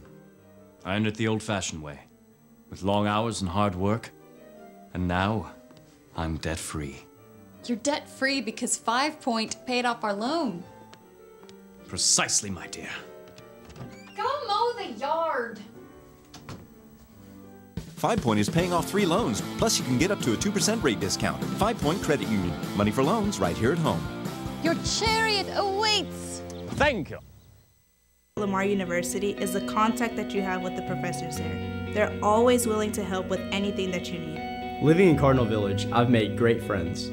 We've been able to study together and have fun all at the same time. The diversity at Lamar University really surprised me. I made so many different friends from all over the world. When I graduate from Lamar University, I know I'll be prepared for my chemical engineering career. Our engineering program is one of the best in the state. Texas Roots, infinite possibilities. Interested in the medical field? Are you detail-oriented? Love to work with numbers and solve puzzles and problems? Check out the new medical coding program at Lamar Port Arthur. Become a part of one of the fastest-growing medical fields in the U.S. Working with financial statements and ledgers is key and in high demand in the financial world business today. Lamar Port Arthur's accounting program can offer you the knowledge needed to excel in business. QuickBooks training is also part of our accounting program. Register now, Lamar State College, Port Arthur. Welcome back to the Thomas Center. As you see the score there, the Jaguars of Beaumont Central 12, the Titans of Port Arthur 7. Charlie Jellin and Bob West here for the second half of the first game. Bob, you got some stats for us. Yeah, Charlie, and my observation would be whichever team can get some offense going in the second half is probably going to win. Neither team is up to 100 yards in total offense yet. Central has the best of it, but not by much. They have 7 first downs, 21 rushes for 74 yards, 6 of 7 passing, but for only 22 yards. That's 96 total yards Memorial, meanwhile, only 3 first downs, 11 rushes for 44, 5-8 of 1 passing, 5-8 and 1 passing for 44 yards. So 44 rushing, 44 passing, 88 total yards, and then Memorial's stat that really jumps out at you: 4 penalties for 48, most of them very costly, including 2 on that touchdown drive that helped Central get the lead. Obviously, with those kind of numbers, nobody has very good stats. Damon Thomas, 9 rushes for 35 for Central. Cameron Martin, 4 for 19 for Memorial. Taylor LeBrie, 4 for 17. Just not a lot happening offensively for either other team. I don't think, and I'd have to, maybe Dawson can look it up for us real quick, Central maybe made 2 or 3 first downs on that last drive, which would be the most first downs anybody's made on a possession, and a couple of those, though, were penalty-aided. And to be expected, the defense a little bit ahead at this level because, or at this point in the season, I guess would be the nice way to put it. You'd mentioned the Titans had spring football, so they've only been together 2 weeks. Yeah, and I just don't think that's enough time in high school football to get ready. And it's been the debate forever. Is it worth it to have the 3 weeks in the spring? Do you have the retention? Can you get your team ready? Kenny Harrison's always done it that way, and it's his record says it's working fine for him. But tonight indicates there's an awful lot of rust on his football team. Well, the Jaguars scored just before the half, and now they get the kickoff to start the second half. And they sure would like to hand their first-year brand-new head coach Toby Foreman his first victory. I tell you, I'm really impressed with the crowd here tonight. Of course, maybe you shouldn't be for a season opener, but over here on the home side, on the Central side, it is packed. Steubenen's kickoff, a little bit of a pooch kick down to the 25-yard line, trying to get over to the wall is Damon Thomas, and he's tackled at the 32-yard line. First down and 10 for Central. They had a real good drive there to end the first half, of course, as you say, aided by the penalties. But on a 4th down, they were able to score a touchdown on a pass from their quarterback, Michael Jaquette, to everything Garrison Mitchell, who tipped it up to himself to have a little fun, I guess, with the crowd and then catch it. He was wide open in the end zone, though. First down and 10, 3 receivers to the left-hand side for Jaquette. Diving forward, Damon Thomas gets to the 34. 3-yard gain. It'll be 3rd down now. The Friday night experience can be viewed anytime on the KFDM Channel 6 website at kfdm.com. Just click on the Sports tab and then the Friday night experience page, presented by JK Chevrolet at the airport and Fultz Chiropractic, Jared's Paint and Body, Larry's French Market, Ritter Lumber, the Sports Connection, and the Texas Coastal Community Credit Union, supporting high school football in Southeast Texas. Jaquette throws the ball while running through the hands of his receiver at the first down mark. Incompletion brings up a 3rd down. Yeah, it looked like Jaquette was going to run, and a lot of times that will cause defenders to come up and let a receiver be open, but Memorial kids did a good job staying home. So 3rd and about a long 6, short 7 for Central, first possession of the second half. Building on the momentum that they ended the first half with. Trying to anyway, because Memorial, that senior-laden group of receivers, that's just something I can't stop thinking about. If Taylor LeBrie can get the ball aired out. Jaquette looking on a crossing pattern. It is caught for the first down by Mitchell. And more tripped up at the 45, or he would have had another 5 yards at least. Garrison Mitchell, great crossing pattern there. Nice job of catching the ball and running after the catch by Mitchell for about 17 yards. Big first down for Central. They get a fresh set of downs and a chance to continue this drive. Looked like he may have tripped himself there. on the artificial turf. That's easy to do if you're not used to running on it. Very easy.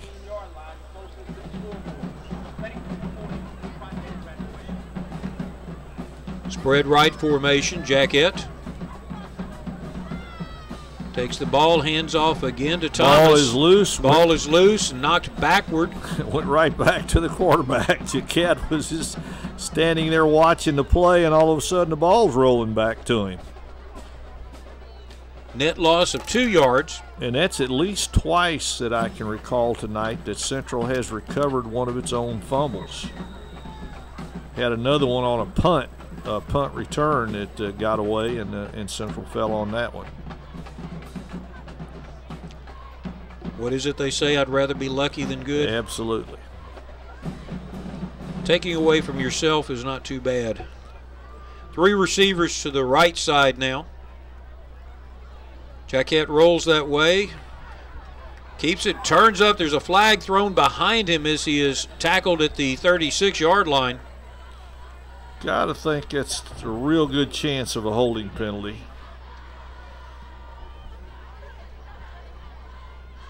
No, you're going to wave it off. May have been inside the tackle box.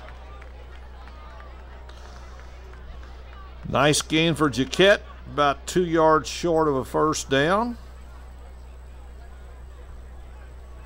3rd down now and 2 yards to go. They need to get to the 34 of the Titans for the first down.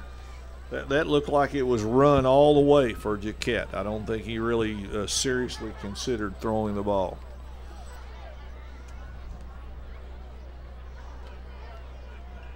Three receivers to the short side of the field. Hand off to Xavier Jones, the junior running back, gets the first down. That's a nice piece of running by Jones. He, unlike a lot of young backs, he was patient, waited for a little bit of a crease, and jumped up in there and got the first down. 2 first downs here to start the second half for Central. Both sets of coaches coming out to communicate with their respective teams. I think the referee is reminding them they're supposed to stay on the sideline. This is not a scrimmage, guys. You can't get behind your own huddle. Remember, you used to see Dan Hooks creep out 10, 15 yards. Sometimes you'd swear he'd put on a striped shirt and throw his own flags.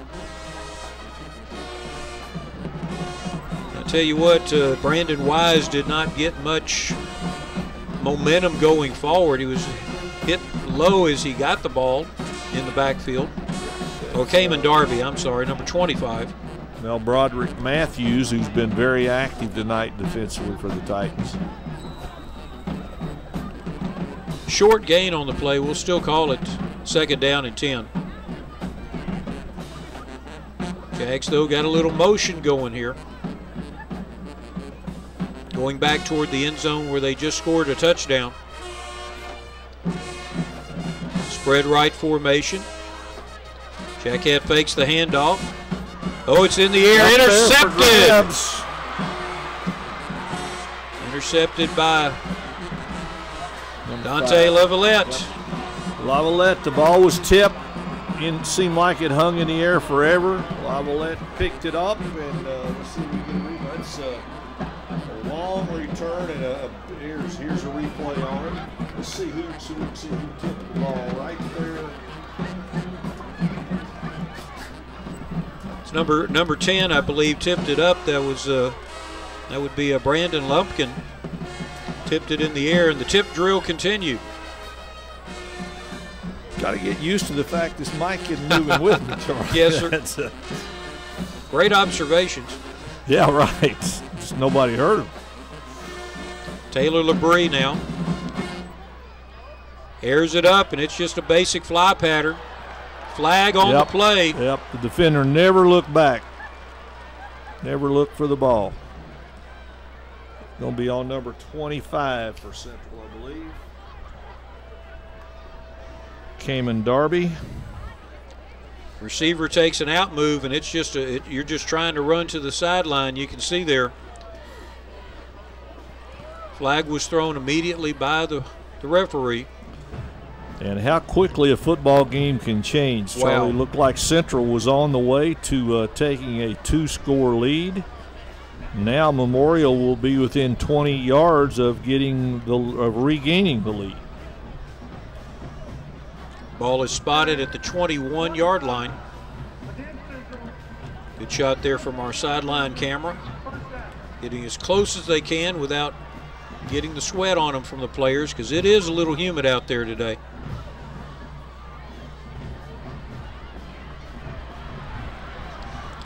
If they had a tearaway jersey, he'd still be running. He sure would be. You're not everybody remembers. Not everybody's old enough to remember tearaway jerseys, Charlie. You just dated yourself there. By about two centuries, I think. There, Cameron Martin, brought down by his shirt tail. You know, they had Earl Campbell as a speaker at the Lamar football banquet last Sunday, and I'll continue this after the next play. LeBrie with the option, fakes the pitch. Well played there by the defensive end. That's Chris Brooks, number 43, and there's a star by his name as a player to watch throughout the season. Charlie, I really believe if he'd have pitched the ball, Memorial was going to get a big gain. A little surprised that he didn't pitch it. It did look like the running back had an alley. There was room. I think that's what Kenny Harrison was hopping up and down about at the 30-yard line. Either that or he's trying to be a lot taller than his quarterback. Well, they're really liberal about letting these coaches out on the – it's just not one coach. They're the whole staff's out there. The penalty is being marked off against. Maybe that's why Kenny was out there. Could be.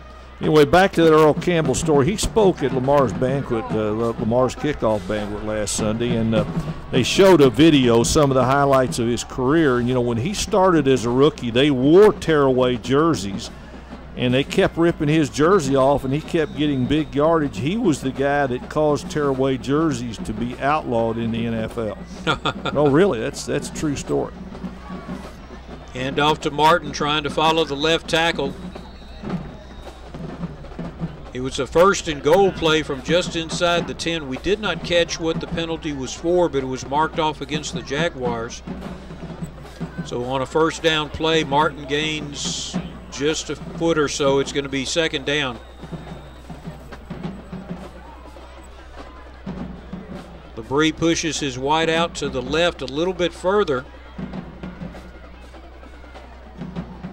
Takes the snap and drops back, looks to the corner of the end zone. That's got, whoa. Just off the hands of his receiver out there, Roderick Rucker. Receiver is pleading his case for interference, and I think he's got a pretty good case. We can catch it on replay. Again, it looked like the receiver did not turn around. Here you go, Bob. Well, if he turned, he may have turned around, but he grabbed an arm when he did it. He turned late. 3rd down and goal. Play clock at 15 seconds. Plenty of time for the Titans to audible if they need to. 3 receivers to the right, and they run the option that way. This time he does pitch it. Wasn't there this time, though. The cavalry showed up. Cameron Martin did not have an alley at all. It was a wall. Gain of 2, 4th down. Looked like the Titans are going to take a field goal to try to get within 2 points. And I think what Kenny Harris is thinking, he's having trouble moving the ball. Got a good kicker. If he can knock this through, then, you know, they could maybe take the lead or win the game with a field goal. Of course, that depends on their defense and Central's offense. Stooping and kicking from the right hash mark. Plenty of leg, and it's good. Titans cut the lead, 12-10 now. Central over Port Arthur Memorial. 5:44 left in the 3rd quarter. We'll be back with the kickoff in just a moment.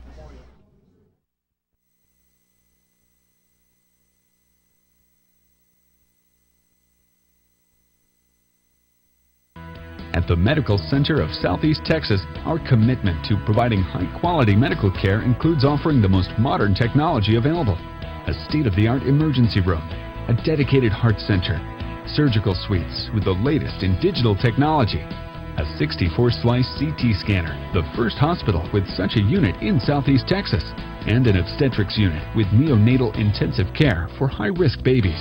It means maintaining a medical staff composed of skilled board-certified physicians in a number of medical specialties, backed by experienced nurses, medical technicians, and support staff.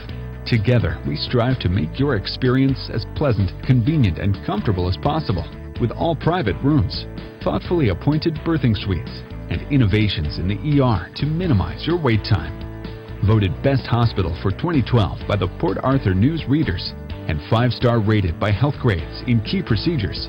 At the Medical Center of Southeast Texas, we're dedicated to helping you get well, get healthy, and get your life back to normal as quickly as possible. And Stupinan, who just made the field goal to cut the lead to 12-10, ready to kick off. And again, the Titans always do that kind of bum rush their fake onside kick, and you got to watch that from a defensive coordinator standpoint. Good kick here by Stupinan, drives the Jaguars back, and if he's smart, he's just going to take a knee right there, and he does. Damon Thomas says we'll take it at the 20. And that's good thinking on Damon Thomas's part, because you'd see a lot of kids would come running out of there with it.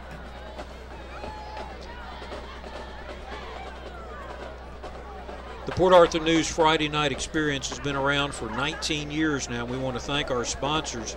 Bob, now you've been with these guys since the beginning. Been there from day one in 1995, and some of these sponsors have been with us all the way. And Lamar State College, Port Arthur, and the Museum of the Gulf Coast, I think, were the first two sponsors we lined up. Also with us for a long haul, 5 Point Credit Union, Market Basket was there from day one, and Motiva Enterprises. Now we've got some other really good sponsors that have come on board of late. Medical Center of Southeast Texas, Lamar University, Beaumont has been with us for a while, Community Bank, Mike Fulgens at Universal Coin and Bullion, and Robert Giblin, a former Port Neches Grove star who went on to play in the NFL with the New York Giants. Been great about supporting high school football in the Port Arthur News Friday Night Experience.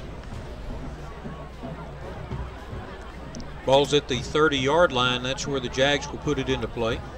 Well, we got a timeout here after the kickoff. I believe the referees were explaining a few things to the sidelines. I don't notice a timeout marked off the board. Oh, they say there. Referee's calling a penalty against the Titans, so that's where the 10 yards came from. We didn't catch the signal or the explanation. We can't hear the field mic in here. But the Jags will be glad to take it. Spread formation to the right now for Michael Jaquette. Straight drop back, and he's got a guy wide open. Number 10, Garrison Mitchell.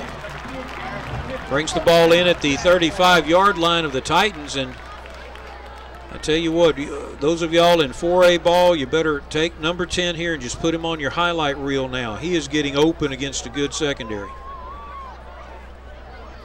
Outside shoulder.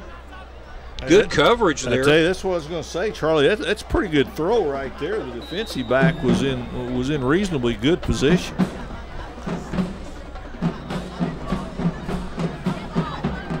Jaquette's got a little limp on him as he goes back to the huddle. He may have been hit as he threw the ball. Staying in the spread, two wide receivers to the right side. Handoff goes to Darby. Another flag comes in. Darby is tackled for a 2-yard loss. Let's see what the flag is. Memorial pointing back toward Central's end. And the officials are explaining something to the Central coaches. Nice play there. I want to give credit to number 99, James Johnson. We've called his name out a couple of times tonight. He really blew up that play. The way the referee was explaining it to the Central coaches, it looked like he was saying he was holding him like this. Let's see what the call is.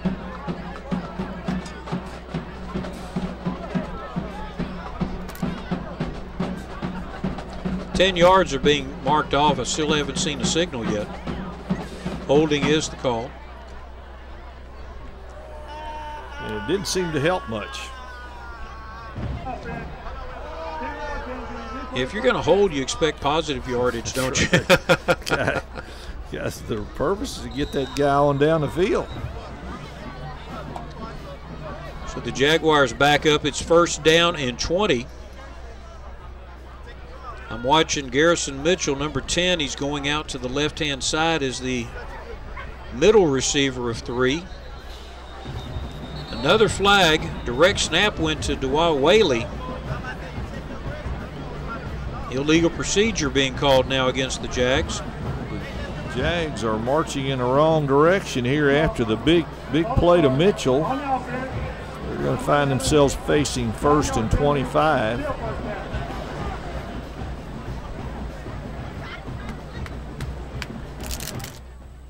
Whaley comes out and Jackett goes back in. Looks like he's still favoring his knee or his ankle. So 1st down from the 50-yard line. 1st down and 25 total.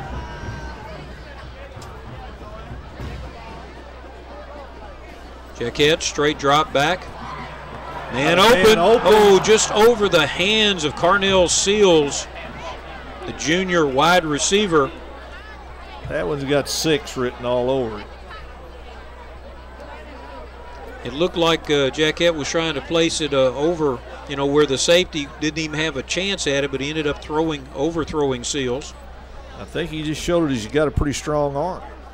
Again, there are a lot of 4A scouts I talked to at halftime that said they're very impressed by what Central has done. You can see here on the ground level, right there, just over his head, not close enough to reach out and touch, but oh, those timing patterns. You get something like that in the NFL, you can really get some yardage.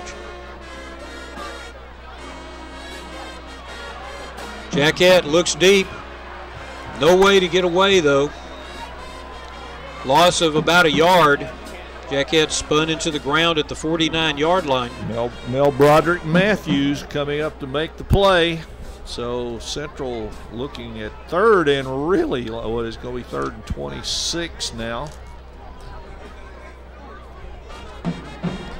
Basically a coverage sack that time as no one was open downfield. What was looked like a promising possession is now deteriorated into a need for a Hail Mary play.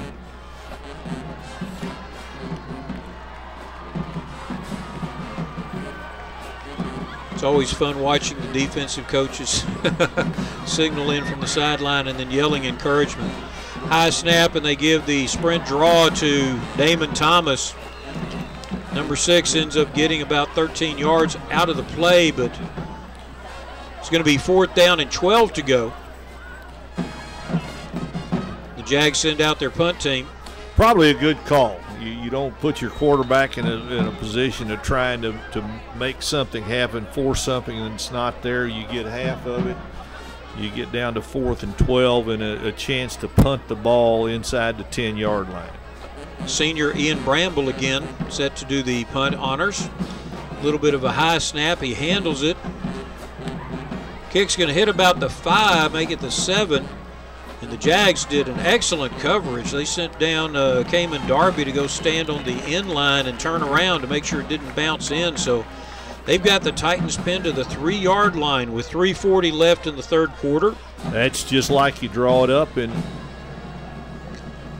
we'll be back after this commercial break. Crazy idea. What if your bank actually paid you for using your debit card? Let's say 10 cents for every $10 or more debit card purchase. How amazing would that be? We call it Cashback Counts Checking from Community Bank. A free debit card that pays you to use it. Even he's smiling at that. Swipe all you can from your bank. Community Bank of Texas. Bank where you live. About Lamar University is that even though it is smaller, I realized just how big the pool of possibilities were. Finding that out, I dove right in. What surprised me the most about Lamar University is the support and encouragement that I receive from faculty and staff. They always challenge me to push myself further. At Lamar University, nothing is out of reach. I've done everything from cleaning up local beaches to studying on beaches in Belize. Texas Roots, infinite possibilities. Lamar University. Back to live action now. The first down pass was an incompletion, actually thrown out of bounds by Taylor Labrie, who was under a lot of pressure. Now second down, Labrie again, and I don't see a receiver over there. We'll wait and see what the referees say.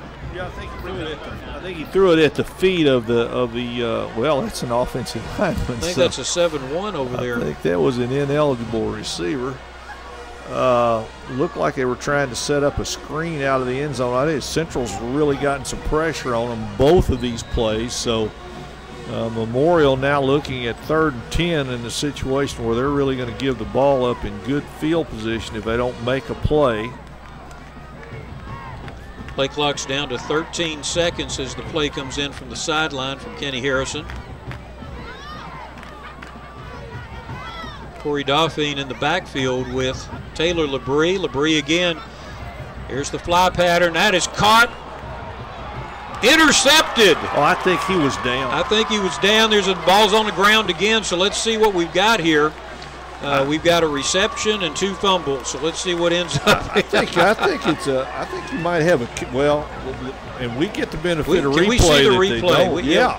Yeah, we need about 3 replays, slow motion, and I want a telestrator. Let's get this one. I thought the receiver was down, and Kenny Harrison has crossed the middle of the field here to argue this. Okay, here's the pass. Okay, I think he's down because the ball popped up whenever he hit the ground. That would be my opinion from watching that one replay. So I would believe it's a complete pass, and now the Central coaches are yelling at the Memorial coaches, get back on their sides, and all the coaches are saying, okay, let's get back. So let's look at it. Here we go. He catches it, he's down. That should be a completion. That guy's down. I don't blame Kenny Harrison for being out there where he did. Let's see that again, guys, if we can. You watch, the receiver is on the ground with the ball. And I believe that's what the referee said. He just pointed. He went out to the 25-yard line and pointed first down. Or he just waved the Titans to their side. Let's see what we've got here. Okay. He's down. Absolutely down, rolling with the ball. We got to keep looking. They're going to give it to Central, and I think this is the wrong call. Kenny, throw your flag there. Throw your red flag out there. Well, go to the replay. Looking at it, perhaps the ball never was. I don't know. I'm going to be quiet and let's just. Yeah, and it's a tough call. There's no question. I mean, we had to look at it 3 times to figure out what happened. Right. Okay. If we can see the replay one more time, when Rucker lands on his back, the ball is still moving. It's going from his stomach area up above, toward his head area, and it's kind of like he knocks it up into the air. I wonder if that constitutes any part of the interpretation. Yeah, I would was it like an incomplete pass in that case, or if the ball bounces off of a body on the ground and goes up into somebody's hands, it's still a live ball. But can we see it one more time? Anyway, Uno más, por favor. I know you've heard that before. There we go.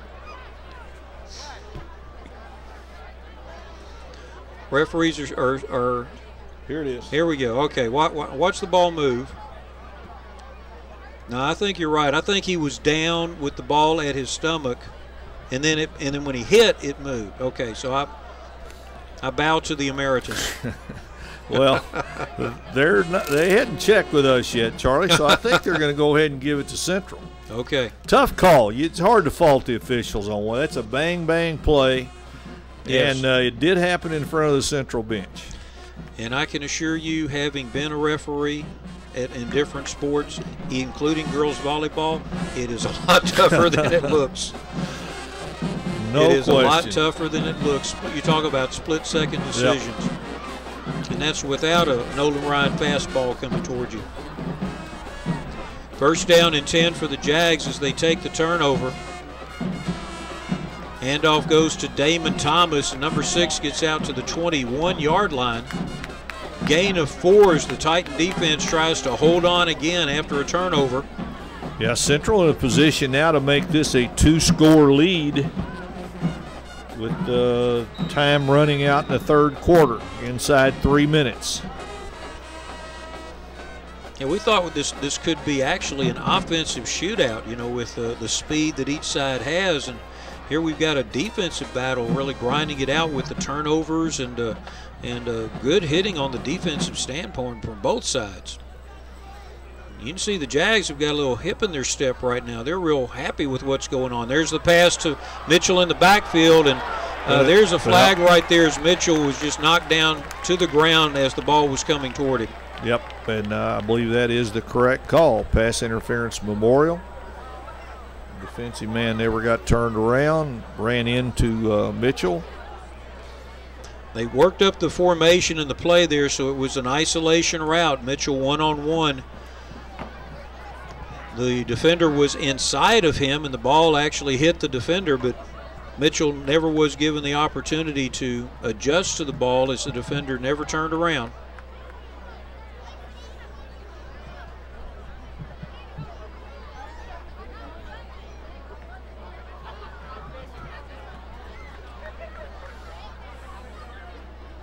Pass interference. Against the defense, the ball is going to be spotted down at the 6-yard line of the Titans with a 1st and goal now. Junior quarterback Michael Jaquette. Running backs to either side.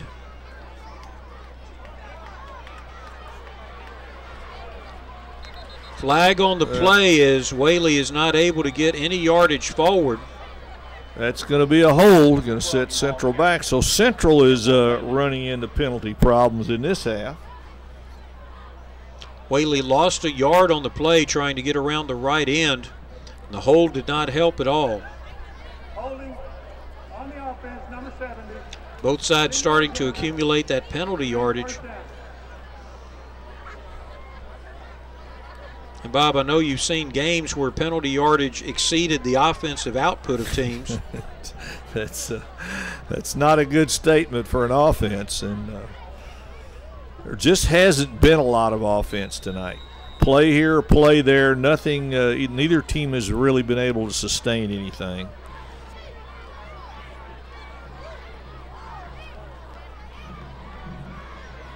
Inside handoff, and there's a good head of steam by Ball Whaley. came loose. I think Memorial's got it. You can tell by the way. Whaley had some steam, but he lost the ball. It is recovered there by Morgan Ford, number 13, for the Titans. So the Titan defense steps up.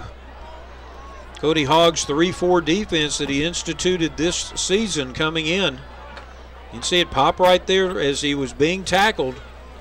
And he had big yardage. I mean, that had just about wiped out the holding penalty. Another turnover. Now the Titans inside their own 10-yard line at the 7. You know, if I'm Memorial, I'm going to line up and run some plays with Cameron Martin. You got to back that good.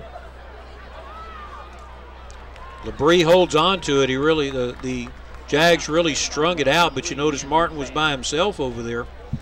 I don't know if he would have had an alley to turn up in.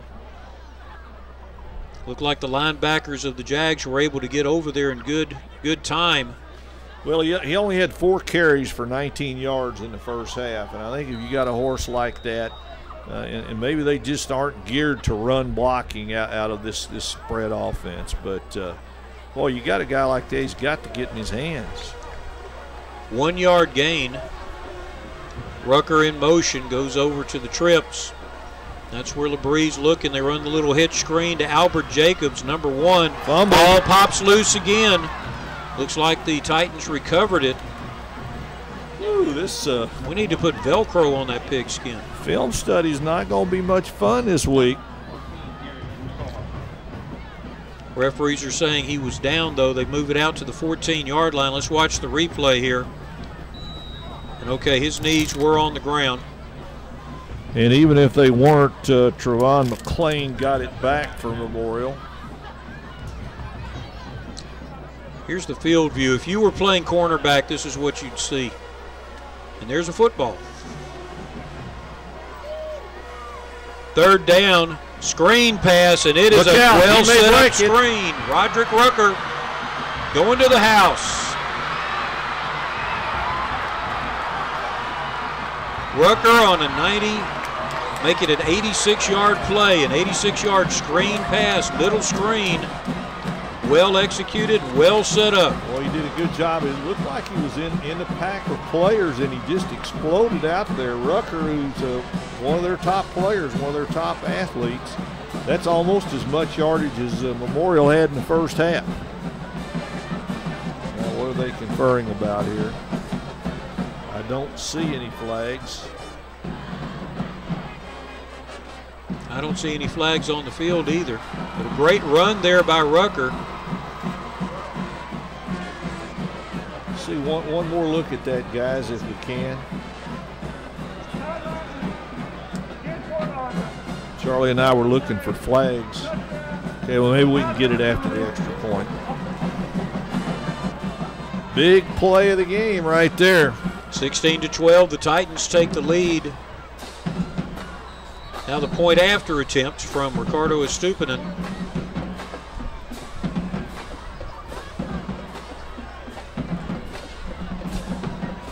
Referee coming in and explaining something to the lineman, I believe. And a penalty is marked off. 5-yard penalty.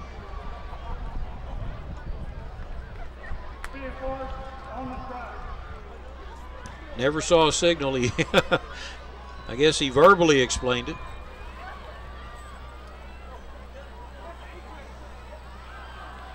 Kind of a low kick for Estupinen. It is no good. 16-12 the score, a 4-point differential with 29 seconds left in the third quarter. Interesting turn of events, Bob. Play of the game. Memorial was backed up in the hole on third down, called the screen. I really didn't see that play developing into what it became, Charlie. Nice work by Rucker. And like you say, it looked like he was in the pile there in the middle, and then suddenly he just exploded out. We'll be back with the kickoff in just a moment.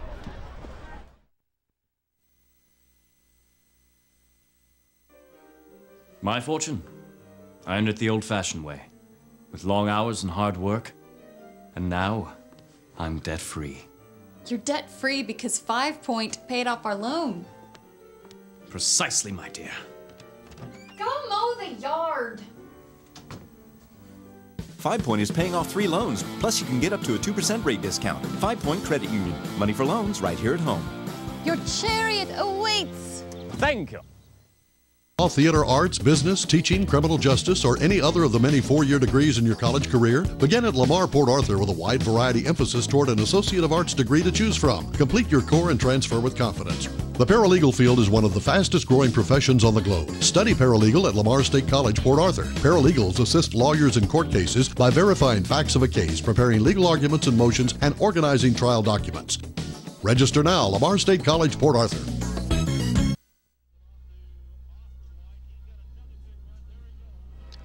Titans, after a quick strike, up over Central 16-12 from the Thomas Center in Beaumont, Texas. Charlie Gellin and Bob West with you.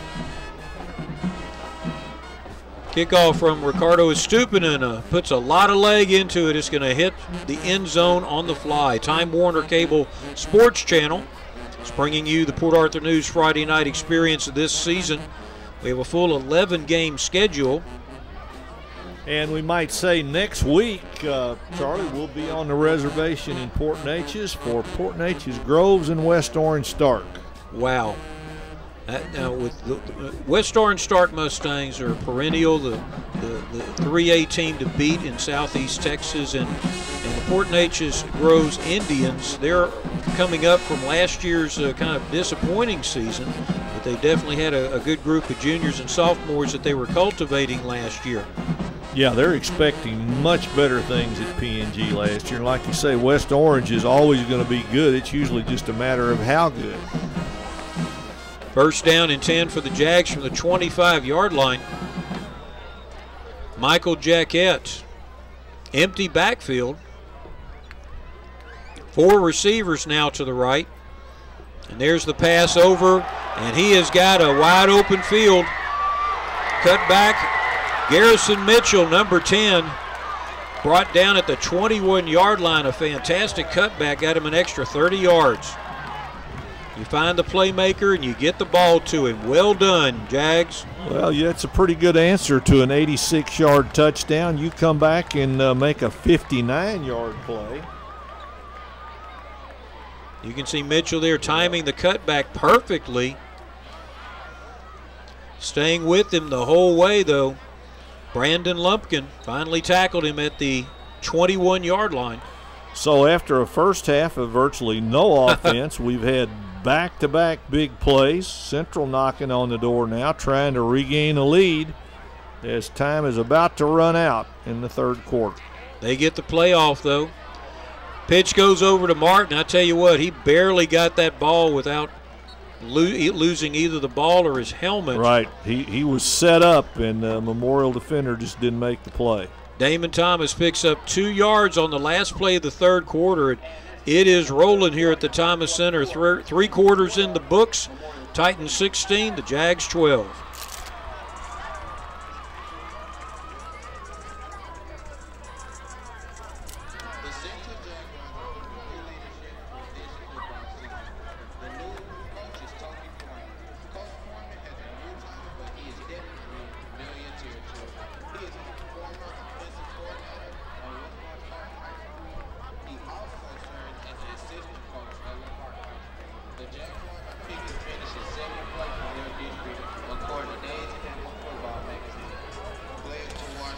Charlie got another score, an interesting score from around the area. Nederland, which has been the dominant 4A team in Southeast Texas, had a tremendous run there under Larry Newman, gone undefeated in the 24A the last 2 years, is down 41-21 in the third quarter at Crosby. Crosby got some explosive players on their football team.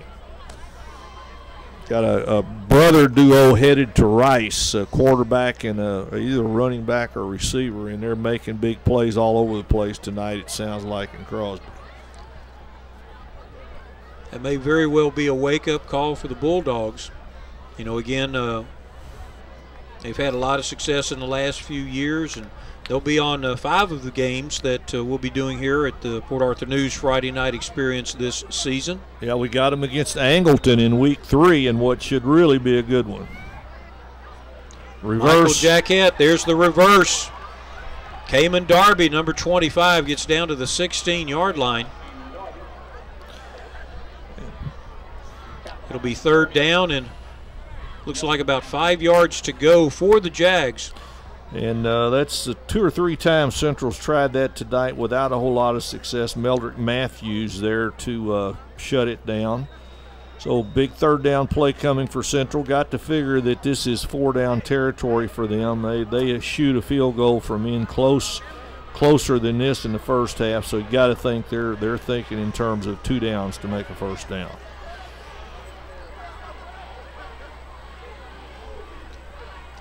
Jackett hands off to Damon Thomas, who has nowhere to go in the center of the offensive line. And that's Meldrick Matthews again. He got penetration, blew the play up, like about a yard loss. So 4th and a long 5 for Central. Garrison Mitchell coming back onto the field now, number 10. And if I'm Memorial, I'm paying a lot of attention to Garrison Mitchell on this play. Wherever he goes. Yep. He started to the left. Now he turns around to go to the right, to the wide side of the field. There are 3 receivers over there.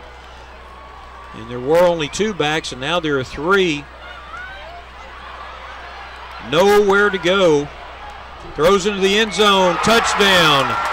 I tell you what, Michael Jackett was able to extend that play with his feet until Carnell Seals gets open in the back of the end zone. Man coverage back there.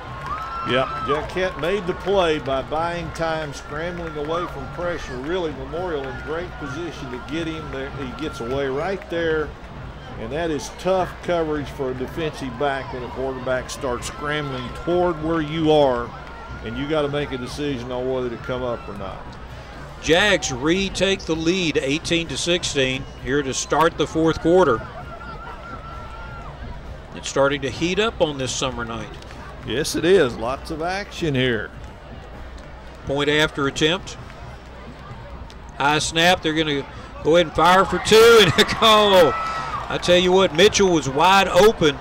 If he could have caught the ball, it was thrown behind him.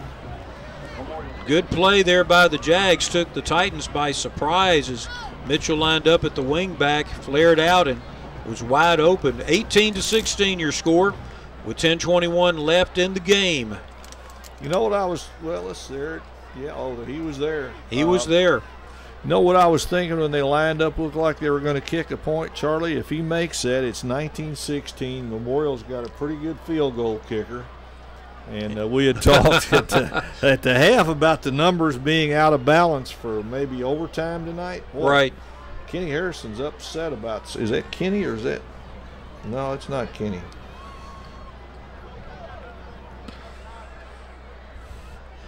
Anyway, it's good discussions. 18-16 Central, so very much anybody's game. Memorial within a field goal.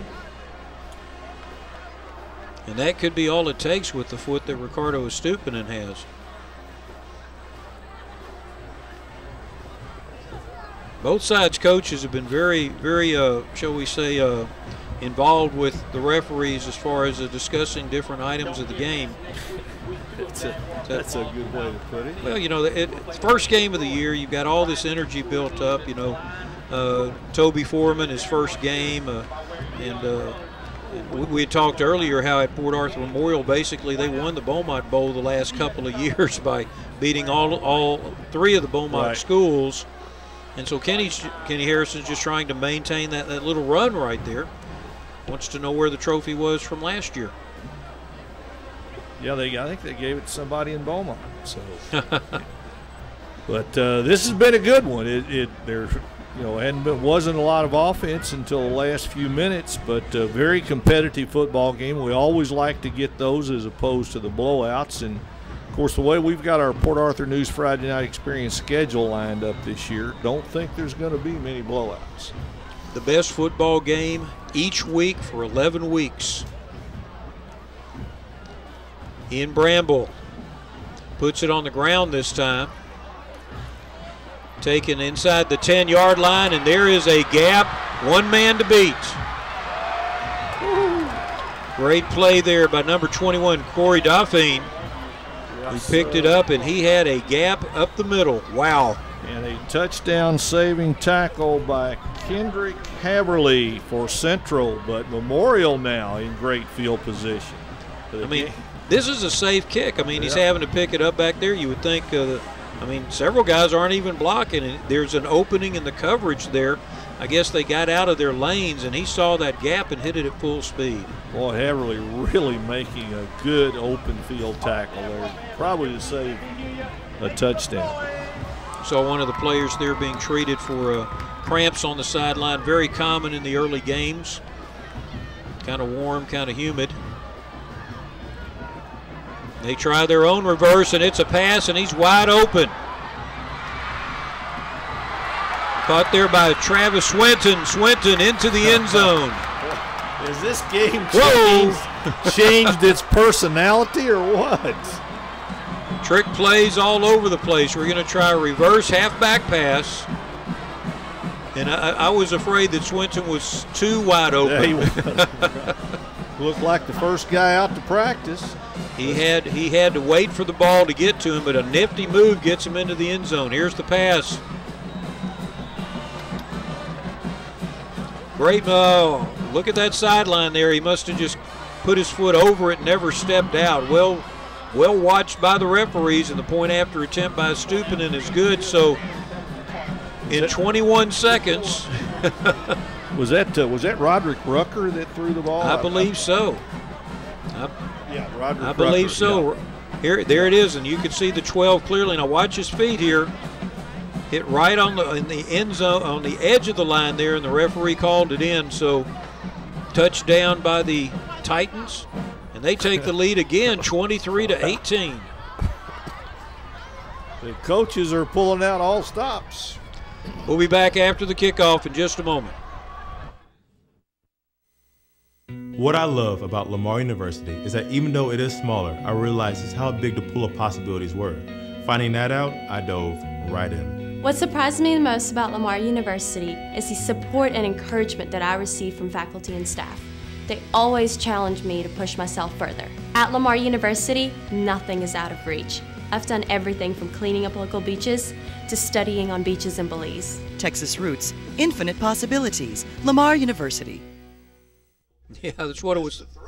Miss the throw, overthrow him, or underthrow him. Well, we're just talking about you know, how well of a thrown ball Roderick Rucker threw there, and how in the pros even we've seen wide open plays like that, trick plays that worked so well that the passer either overthrew the ball or the poor receiver dropped it right in front of everybody else. And that's a long walk back to the huddle when that happens, but a well-executed play by the Titans puts them back on top, and now they're kicking off to the Jags. So within about the last 3 minutes of playing time, we've seen 4 huge offensive plays, well, 3 in a kickoff return. This one hits at the 12. Taken there by the Jags, Xavier Jones. Tackle quickly there at the 16-yard line, 1st and 10 for Central. Well, Bob, I understand we're going to be losing a friend of ours from the Port Arthur News who has worked with us very closely on the Friday Night Experience and other Southeast Texas sports for the last few years. Yeah, Charlie, David Coleman, a fine young sports writer, one of the best, maybe the best young sports writer that I've had in all my years at the Port Arthur News. David has gotten an opportunity with the Cleveland Plain Dealer. No surprise to me that a much bigger newspaper has seen what a talent this guy is. He's handled our high school football the last 2 years. Just really good, great imagination, hard worker, and I really can't say enough good things about David. We hired him out of Texas A&M. In fact, I've had a lot of good luck with A&M students. He's the 4th one that I've hired from A&M, and they've all been good, but I believe David's the best. And I want to wish him all the best as he goes forward in his writing career. So to start the series, Memorial calls a timeout. Must have been a formation that they were not familiar with 9:53, and I know working with David just as a school administrator and also working the different games here, we wish him Godspeed and good luck in Cleveland. Boy, that's an interesting phrase to say. At the Medical Center of Southeast Texas, our commitment to providing high-quality medical care includes offering the most modern technology available: a state-of-the-art emergency room, a dedicated heart center, surgical suites with the latest in digital technology, a 64-slice CT scanner, the first hospital with such a unit in Southeast Texas, and an obstetrics unit with neonatal intensive care for high-risk babies. It means maintaining a medical staff composed of skilled board-certified physicians in a number of medical specialties, backed by experienced nurses, medical technicians, and support staff. Together, we strive to make your experience. Jacquette sets up a pass, little hitch screen there, caught by Cayman Darby, number 25, gets it out to the 43-yard line. Looks like everybody's just drawing up plays on the sideline now. You know, go down there, fake it to the inside, and break to the outside, and we'll hit you on your outside shoulder. 26, 27, maybe, 28 yards there for Central, and all of a sudden you start to bring out that old line. Can anybody here play defense? Well, the receivers are having to wait for the ball. The timing isn't quite perfect, but otherwise he'd probably still be running. Mitchell. Throw over to Mitchell, number 10, gets away from the first one, and it's hard to run without your legs. Tackled by Torian Lott over there, senior defensive back. 4-yard gain. It'll be 2nd down and 6 for the Jags as they get out to their own 48-yard line.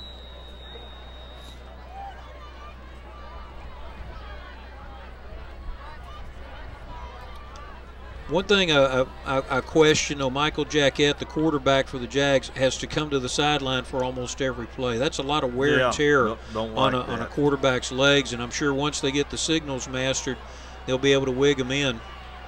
Oh, there he goes. Mitchell. Ball is loose.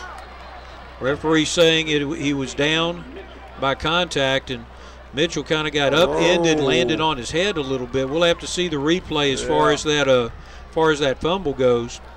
It's got the Memorial coaches back on the field. We've got a real good viewpoint of it here.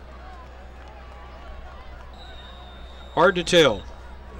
He may have been down. The ground may have caused the Looks fumble like his there. head may have been on the ground. You know, not quite a pile drive, but definitely a head over jump. So he had his feet knocked out from under him as he was trying to clear a body on the ground. Spread left formation now. Here's the handoff up the middle to Damon Thomas. Gets inside the 40. Kind of starting to look like now, Charlie, that the first team that can get a defensive stop is going to win the game. And in the first half, we were saying, first team to score. Right. Well, they had the first game jitters, we'll call it that. This is the type of game we expected to see between Central and Memorial. Some high-class athletes running at top speed to the other guy's end zone. Read option there. Jackett keeps it. If nobody's going to tackle him, he'll keep it and get the first down at the 30-yard line. 10-yard, 11-yard gain. This may be on Jackett. Well, where is the – no, that there was a little altercation over on the sideline. This is in the middle of the field, more where you'd think holding would come from. And that's what it's going to be. And, well, that's the last thing Central needed. They were really getting into a rhythm offensively, moving, running, throwing. A lot of good things, and 10 yards back really disrupts that, puts you in a long yardage situation. What Central's going to be a load in District 24A, yes. Charlie. They're going to be a team to reckon with. They've got the athletes. They've got a good system here, offensively and defensively. And I realize it's a young team. There are some seniors at the skill levels, but by and large, you're looking at a junior class that next year is really going to have a lot to say.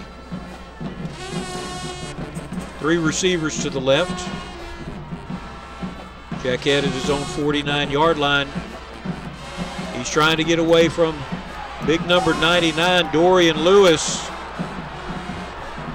Memorial coaches want grounding. I think the official's not going to have any. Well, let's see. They're going to confer. Let's see what they do. They're going to call him down. What are they going to call? No, they're winding the clock. Well, if they're winding the clock, they are calling him down. They are calling him down. Let's watch the replay here. Which would.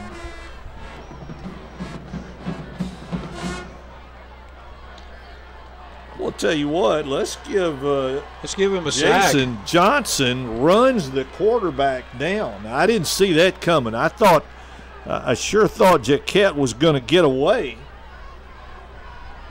And I know Central is not happy with that call. That was really close. But hey, let's give again. Oh yeah, big Johnson, guy ran him down. Yeah, it's. Jerron Johnson, Johnson, junior defensive lineman. That's 235 pounds running down a 167-pound quarterback. Big loss there. Jags now back at their own 43-yard line. 3rd down. Jackett rolls to his left, sets up, throws short. Very close to interference. Incomplete pass brings up 4th down. It's amazing after the play. Everybody's just turning around looking at the referees right now on a play like that. They're wondering what the call is going to be. Because you're right, it was very close to interference there as Cayman Darby was, I guess, the Jaguar closest to that ball. And he pulled his hands back real quick like, I didn't do it. 23-18 your score, 6:55 left in the game. Dropping back to punt, Ian Bramble.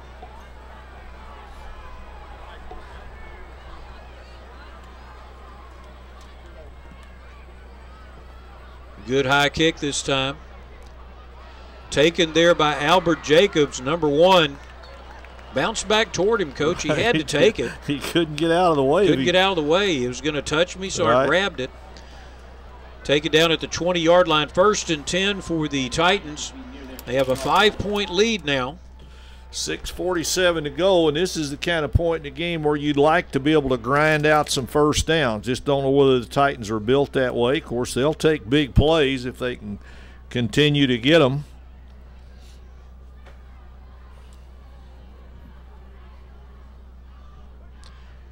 Taylor Labrie still at quarterback for the Titans. Halfbacks on either side. Hands it off to Cameron Martin, number 6. There's a flag thrown behind the play. Well, you know what that's going to be. And that was another good gain wiped out, almost certainly wiped out by holding. 10-yard gain was putting it right at the 30-yard line, but take them back. It'll be 1st down and 20 from the 10-yard line. Yeah, that's a big change. You're 1st and 20 from the 10 as opposed to either 1st and 10 or 2nd and a short 1. Memorial in a position where they need to make first downs. If the Jag defense can get something, stop the Titans here and get the ball back in decent field position, this is going to be a barn burner at the end. Yeah, and there's plenty of time. 2 halfbacks over there with Labrie, but he's got 2 wide receivers well to his right, and he's looking that way. Quarterback draw this time. Labrie takes it, gets the 1st down, knocked out of bounds right at the 31-yard line. Nice play by Labrie, starting with pulling the ball out of the air, I believe, with one hand, and that's a huge play for Memorial. It wipes out 1st and 20. You're now 1st and 10 again. And a big 1st down out at the 31-yard line. That's demoralizing to a defense, too, to have a 1st and 20 and give up 21.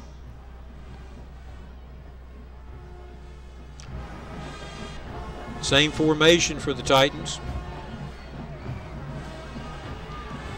Martin breaks into the secondary, gets the 1st down as he's tackled forward. 11-yard gain. I think we're going to see a lot of Martin the rest of the way unless Central can step up and stop him.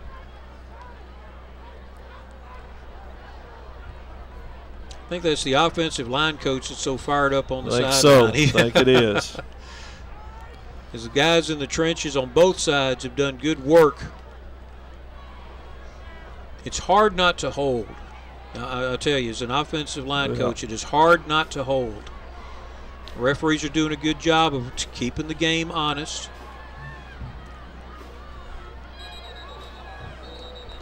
Flags on the play. Well, I was looking, there must be illegal procedure because it was not delay. So Memorial's biggest enemy right now may be Memorial with these penalties they're forcing themselves to overcome. After they did the mark-off, the side judge over on the Central sideline threw another flag, and he's talking to Toby Foreman right now. So we've got the 5-yard penalty for illegal procedure, and then we've got something over here on the Central sideline.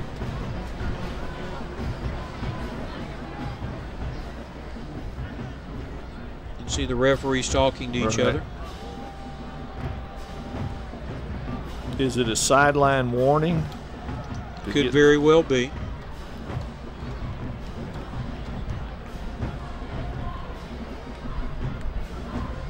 Referees are talking it over and see what the call is. Yep, that's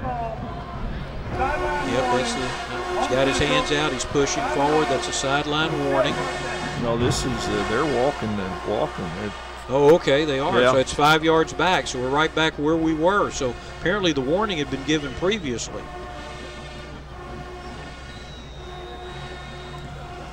So we're back to 1st and 10.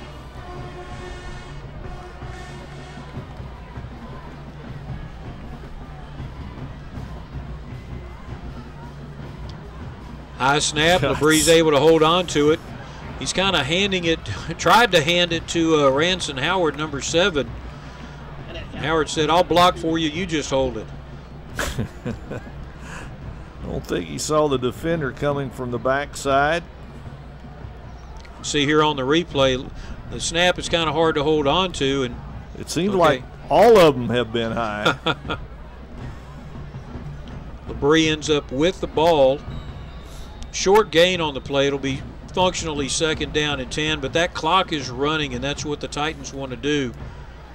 We're down at just inside 5 minutes now in the game. Central needs a stop on this series of downs.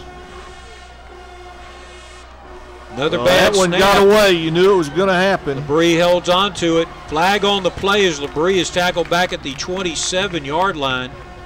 We've got a flag back at the line of scrimmage. And this was just a matter of time until one of these snaps got away. And he'd hauled in several with one hand.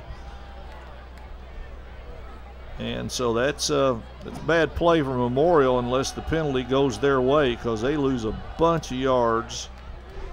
Oh, there's also going to be a holding. There's a holding call as well, and Central's just going to refuse that. Of course, yeah. That's take the 16-yard loss. So that's the play that's going to force Memorial to turn the ball back over unless they pull a rabbit out of a hat here on 3rd and what will be, let's see, they're at the 28. I can't count that high. They're at the 28. They got to get to the 48. 24 yards, so don't know. You don't have too many plays. You can dial up on 3rd and 24, but that just been waiting for that bad snap to happen and get away, and LeBree is not. Now we got another flag. Substitution foul as a player came to the sideline or came to the formation after the huddle had been broken. So what Memorial is doing with this latest bit of sloppiness and mistakes is waving it off. Look at that. Well, then they better walk it back. I think they're waving it off because the Titans may not have actually had a huddle, in the opinion of the back judge. The guy who threw the flag just saw the guy run from the sideline and go to formation. So we're good. 3rd down, 24. A little bit of a bad snap. They're doing that middle screen again. Albert Jacobs catches it, and he's broken 3 tackles already. Whoa, how dangerous was that? Wow. Whoa. That was not part of the play. It didn't blow up on him, but it could have. Interesting. Think that's what Kenny Harrison said, interesting? No, I don't think so. Let's watch the play here. Jacobs works to his right, gets reversed, tries to break the pursuit, and says, okay, you take it for a while.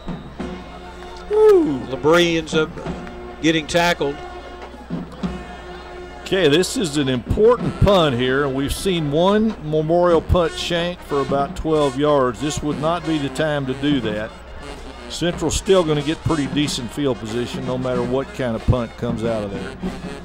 Garrison Mitchell deep. Low kick. It's going to be end over end. Mitchell's going to pick it up at his own 35-yard line, and he's got some moves. Gets 5-6 yards on his return. So we've got 3:13 left in the game. The Jags have the ball down 5.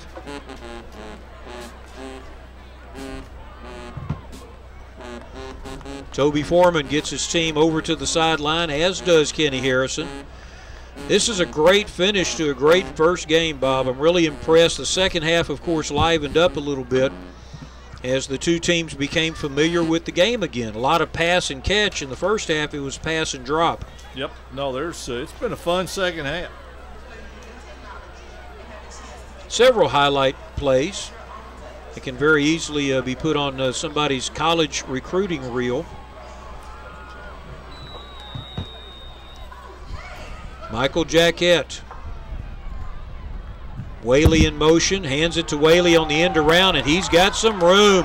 Whaley breaks into the secondary, gets to the 33-yard line. And this one looks like it's going to the wire.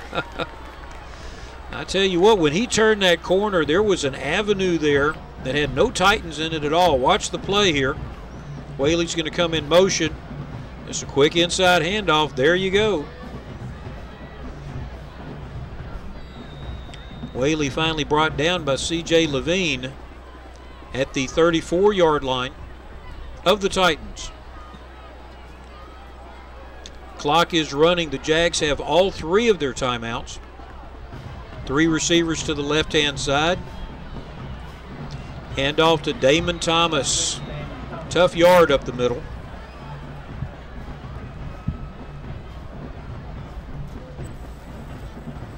Toby Foreman rallies the troops again, gets Jackett over to the sideline to give him the play. Jackett takes it back inside to the huddle. Central in a position where it can't afford any penalties, certainly can't afford a turnover. Garrison Mitchell stayed out wide left, and he's definitely favoring one of his legs. Might be cramping up a little bit, having played both ways most of the game. Now there's a quick audible, but they only have 3 seconds to get it off.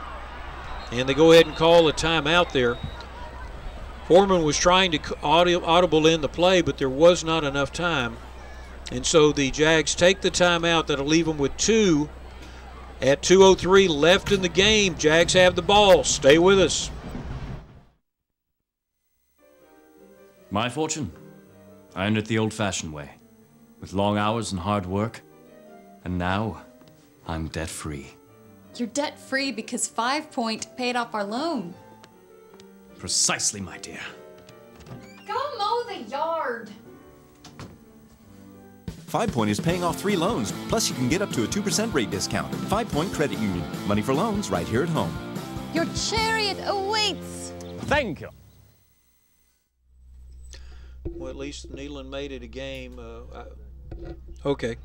Thank you for telling me that, Bob, because I tell you what, I'm glad to have everybody with us here right now.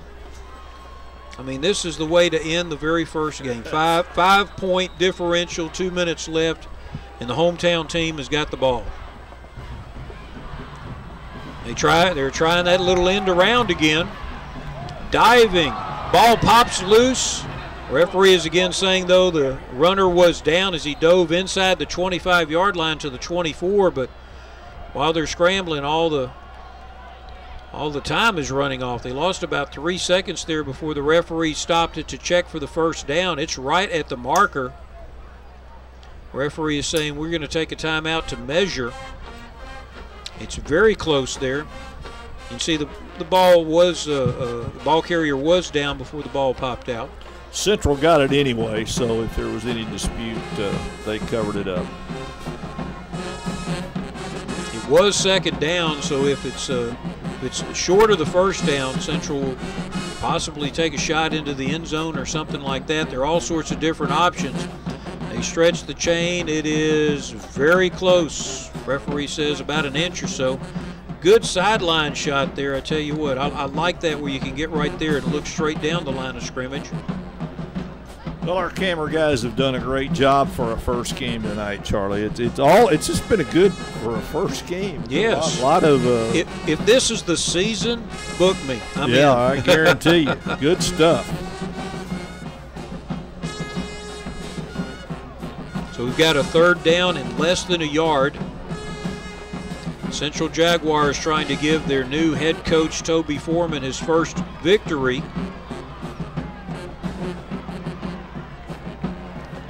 Michael Jackett, quarterback. Damon Thomas, the tailback. Forward push, and they got the first down. That's 2 times now that they've gone to the quarterback sneak and just pushed that nose guard backward. Players get right back up on the line of scrimmage. We've got 1:36 left in the game.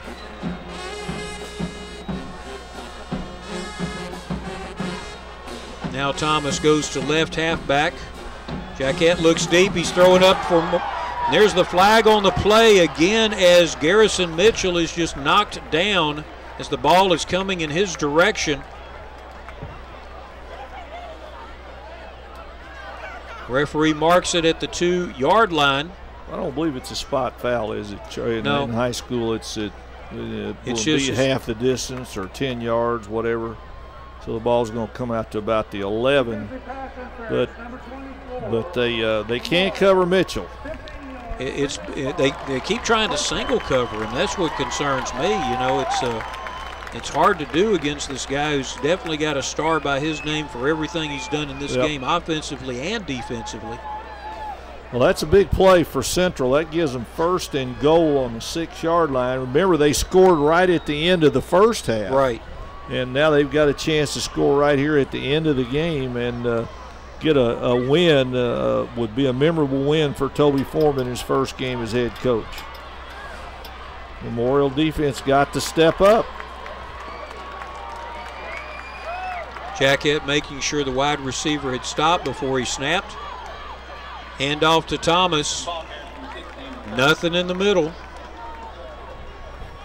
If anything, they keep pounding the middle to make sure that those inside linebackers in Cody Hogg's 3-4 defense stay inside. They've been able to get some yardage, working the corners, working the alleys on the outside. Everybody in the stadium on their feet. Charlie, you don't get this kind of finish too many times in high school football. And this is non-district. Inside a minute now, clock is running.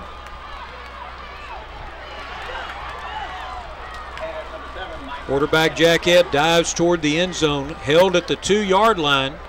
Jags still have 2 timeouts, but we've got a 3rd and goal from the 2. Timeout is called by the Jags. And you can see where the ball is set. It is inside the 2. It's basically at the 1-yard line. Well, we've got the 2 teams getting together here. The Titans were able to have a couple of good defensive stops in the first half when they had some unexpected turnovers. Jags had trouble getting their offense unbounded, but here you go. You've got a 3rd down and short from the 1-yard line. You've got an excellent receiver that's definitely done the trick, Garrison Mitchell. But he's mainly been a guy working on in space, and you really don't have much space when it gets down this close. Okay, the Jaguars have 1 timeout left too, Charlie, so that gives them some flexibility in what they want to do. They're going to run the ball, I got to think. Memorial sends in their big guys in the defense. It's going straight goal line here. Probably a nose guard and a couple of 3-techs right there. A couple of linebackers backing them up there. Those of you who don't understand the football terminology, and I'm not too sure I understand some of the stuff nowadays, they're going to put everybody they can between the tackles and force everything to go wide. This is definitely a great test for Cody Hogg's defense. Titans nursing the 5-point lead with 34 seconds left in the game.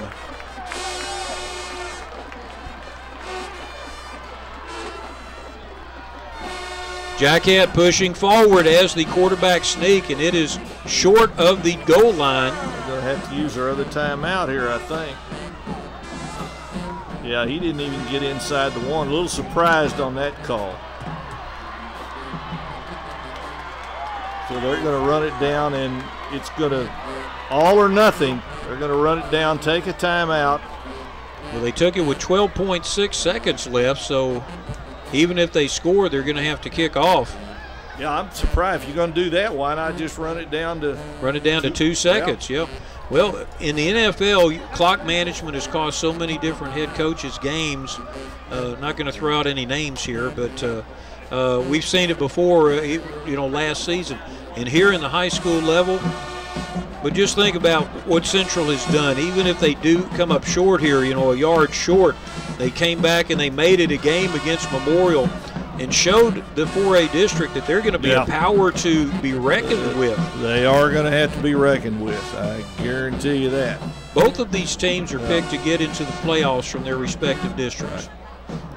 And Again, Toby Foreman coming in here his first year as a head coach. Kenny Harrison, it's his 5th year, and has an awful lot built up over in Port Arthur. It's all going to come down to a defensive line and linebacker stand right now. All right, Charlie, what kind of play you calling here? Wow. Who can jump the highest? Yeah, I mean, you like to think about getting it in Mitchell's hands, but you can't. I don't even believe he's out there. He's not even on the field. They've gone power I right here, which is what. Here we go. Quarterback sneak with a push from behind. He got it too. He got it, I believe. Quarterback sneak with the push from behind. Let's see what the referees say. They're looking for the ball. Touchdown. Yep, he got it. Touchdown. The Jags score. With about 3 minutes left, the Jags take the lead 24-23. 3 seconds. 3 seconds. I'm getting too excited there. Can't even read clock. 3 seconds left. Jags take the lead 24-23. The point after attempt. And don't forget, this is Texas football. Strange things happen on point after attempts, be it a kick or anything like that. But with the 3.2 seconds left, the Jags are going to have to kick back to the Titans.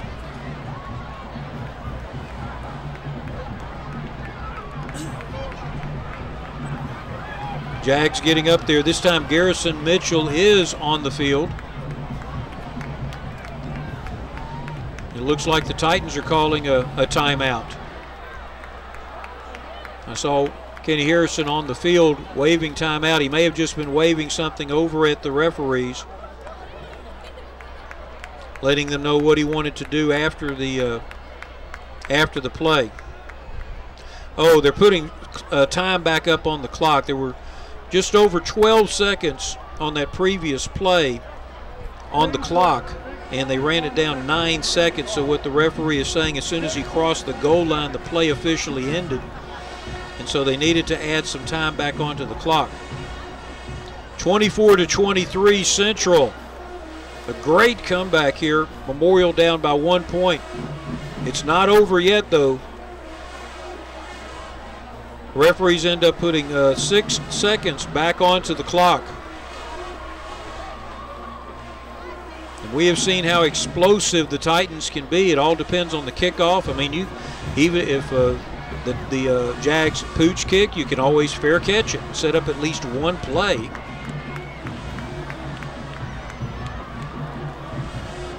Roll it along the ground, just fall on it on the ground as soon as you get to it, and very little clock runs there. Either way, you can get a single play out of it.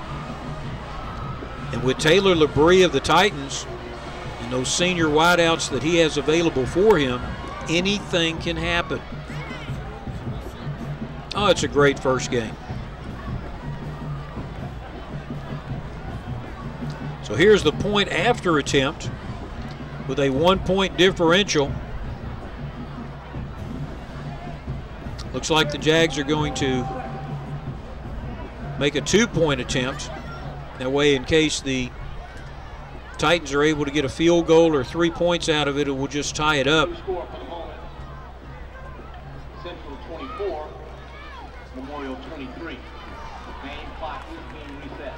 Now Toby Foreman's calling, looks like he's calling another timeout, or he's telling all of his team to huddle. I love trying to figure out what all of these signals are about. Now the clock shows 10 seconds. They've gone up from 6. They may be trying to get it to a particular number. The head referee is looking at the scoreboard. Now it's down to 1 minute. Now they're going to run it down. So that's what it was. They were having some clock trouble to have to get it down to a particular point. And it's going to take us a while to get there because they had to get it to 1 minute and then run it down. So our scoreboard there shows 6 seconds, but we're going to have to reset it based on what the referees say the actual time left is.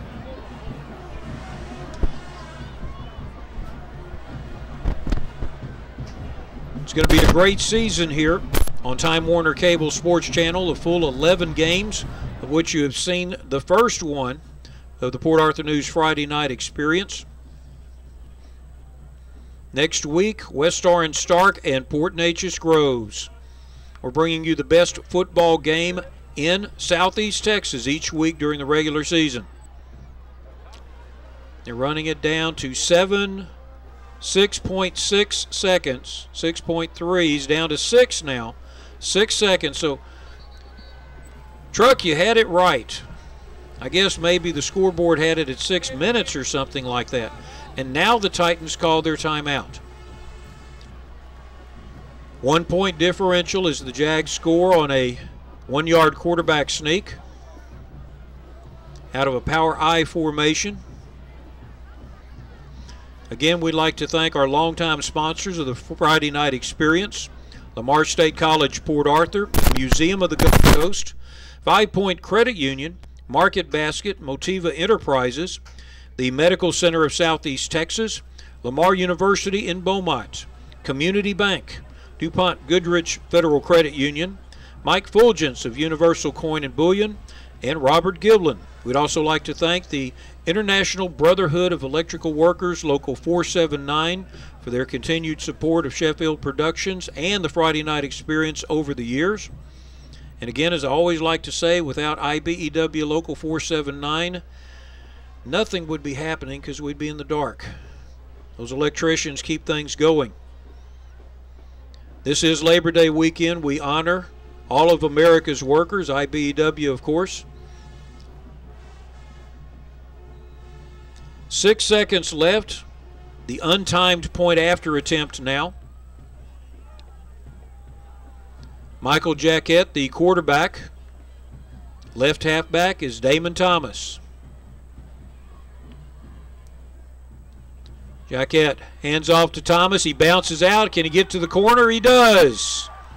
2-point conversion is good. Jags 26.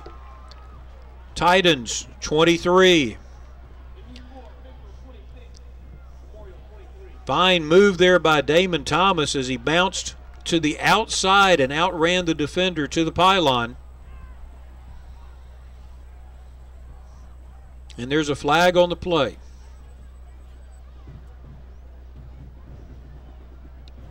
Holding is called against the offense. Take the 2 points off. We have to re-attempt the try.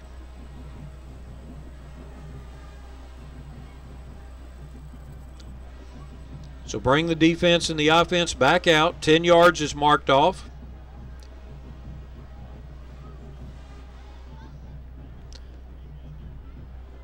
Scoreboard still hasn't taken the 2 points off, but they will in just a moment. It is Central 24, Memorial 23.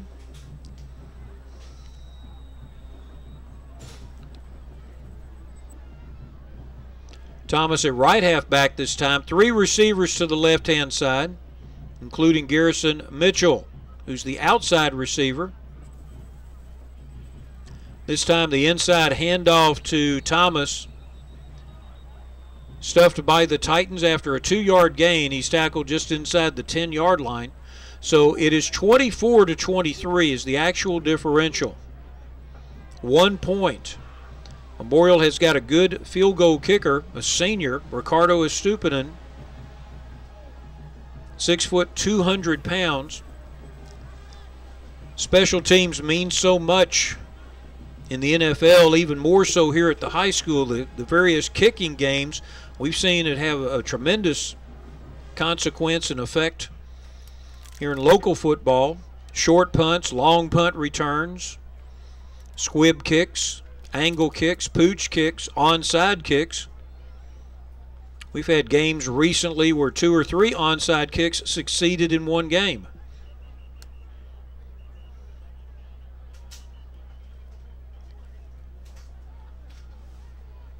Special teams coaches have talked to their teams, sent their best out onto the field.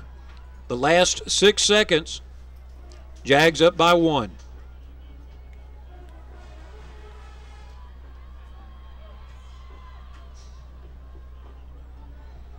Referee hands the ball to the kicker, Ian Bramble.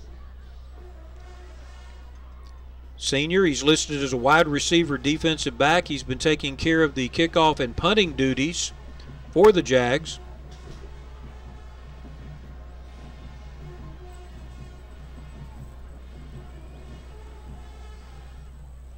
Lots of talking. Nobody wants to make a mistake here right now if you are Central.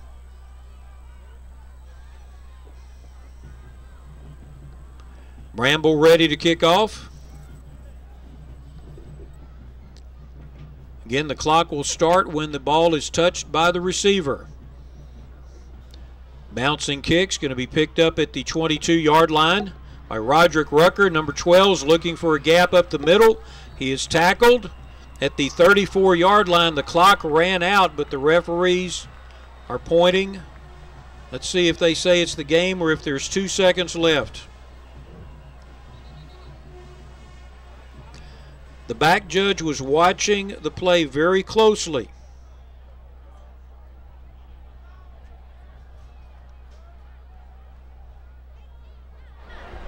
And there's a flag on the play back at the 40-yard line.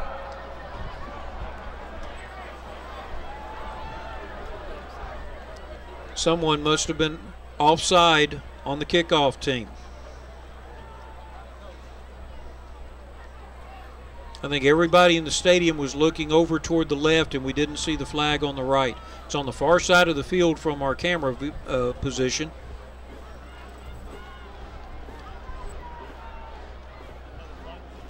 Of course, now from a Titans standpoint, if he was offside, shouldn't the 6 seconds be put back on the clock? They ran it down. They reset it at 1.5 seconds if that play counted. And I think Kenny Harrison would argue if he's offside, then the play never occurred.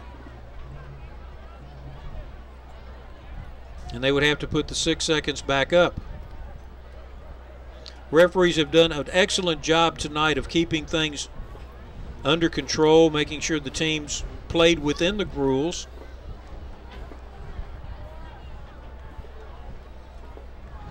Explaining to Kenny Harrison what the options are.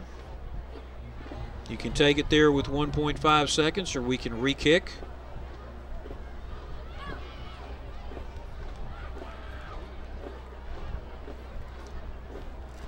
I wish they hadn't moved the ball from where it was downed. I would feel more comfortable. And that's what the referee is saying. We're going to go ahead and re-kick it.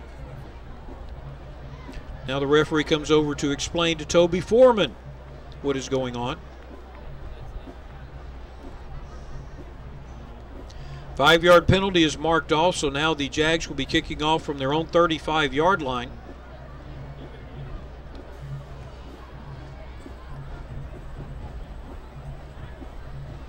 Offside is called. That is the signal made by the referee now.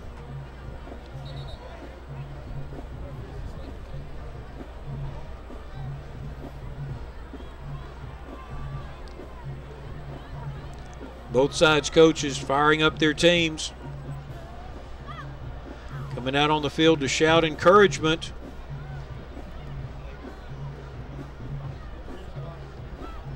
Jags scored just before the first half was over.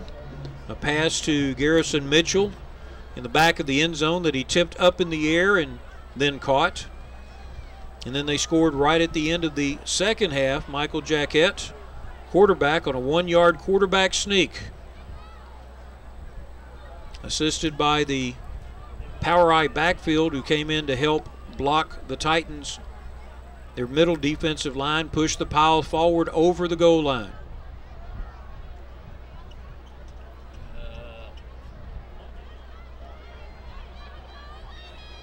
The discussions on the field continue.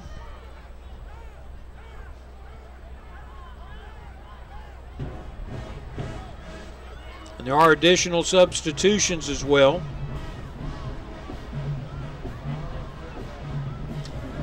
I'm glad I'm not keeping track of who's going in and out of the team.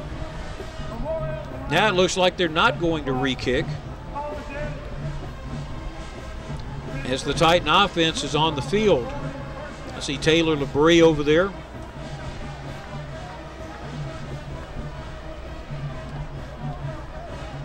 The ball is at the 40-yard line. of the Titans. It's all going to come down to the last play of the game here, 1.5 seconds. Got it wrong again. 1.5 seconds left.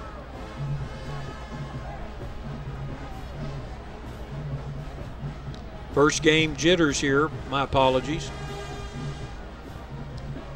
Taylor LeBrie talking to one of his senior wideouts, Albert Jacobs, who's set up on the right-hand side with 3 receivers. There are 2 receivers on the left-hand side, and the Jags are only rushing 3, the other 8 dropping into the coverage. LeBrie puts it up into the air. It falls incomplete, and that is the ball game. Central High School Jaguars give their new head coach, Toby Foreman, his first victory as a head coach by the score of 24-23. Comeback victory over the Memorial Titans. For Bob West, I'm Charlie Jellin. Thank you for staying with us. Next week, West Orange Stark Mustangs against the Port Neches Groves Indians. See you there.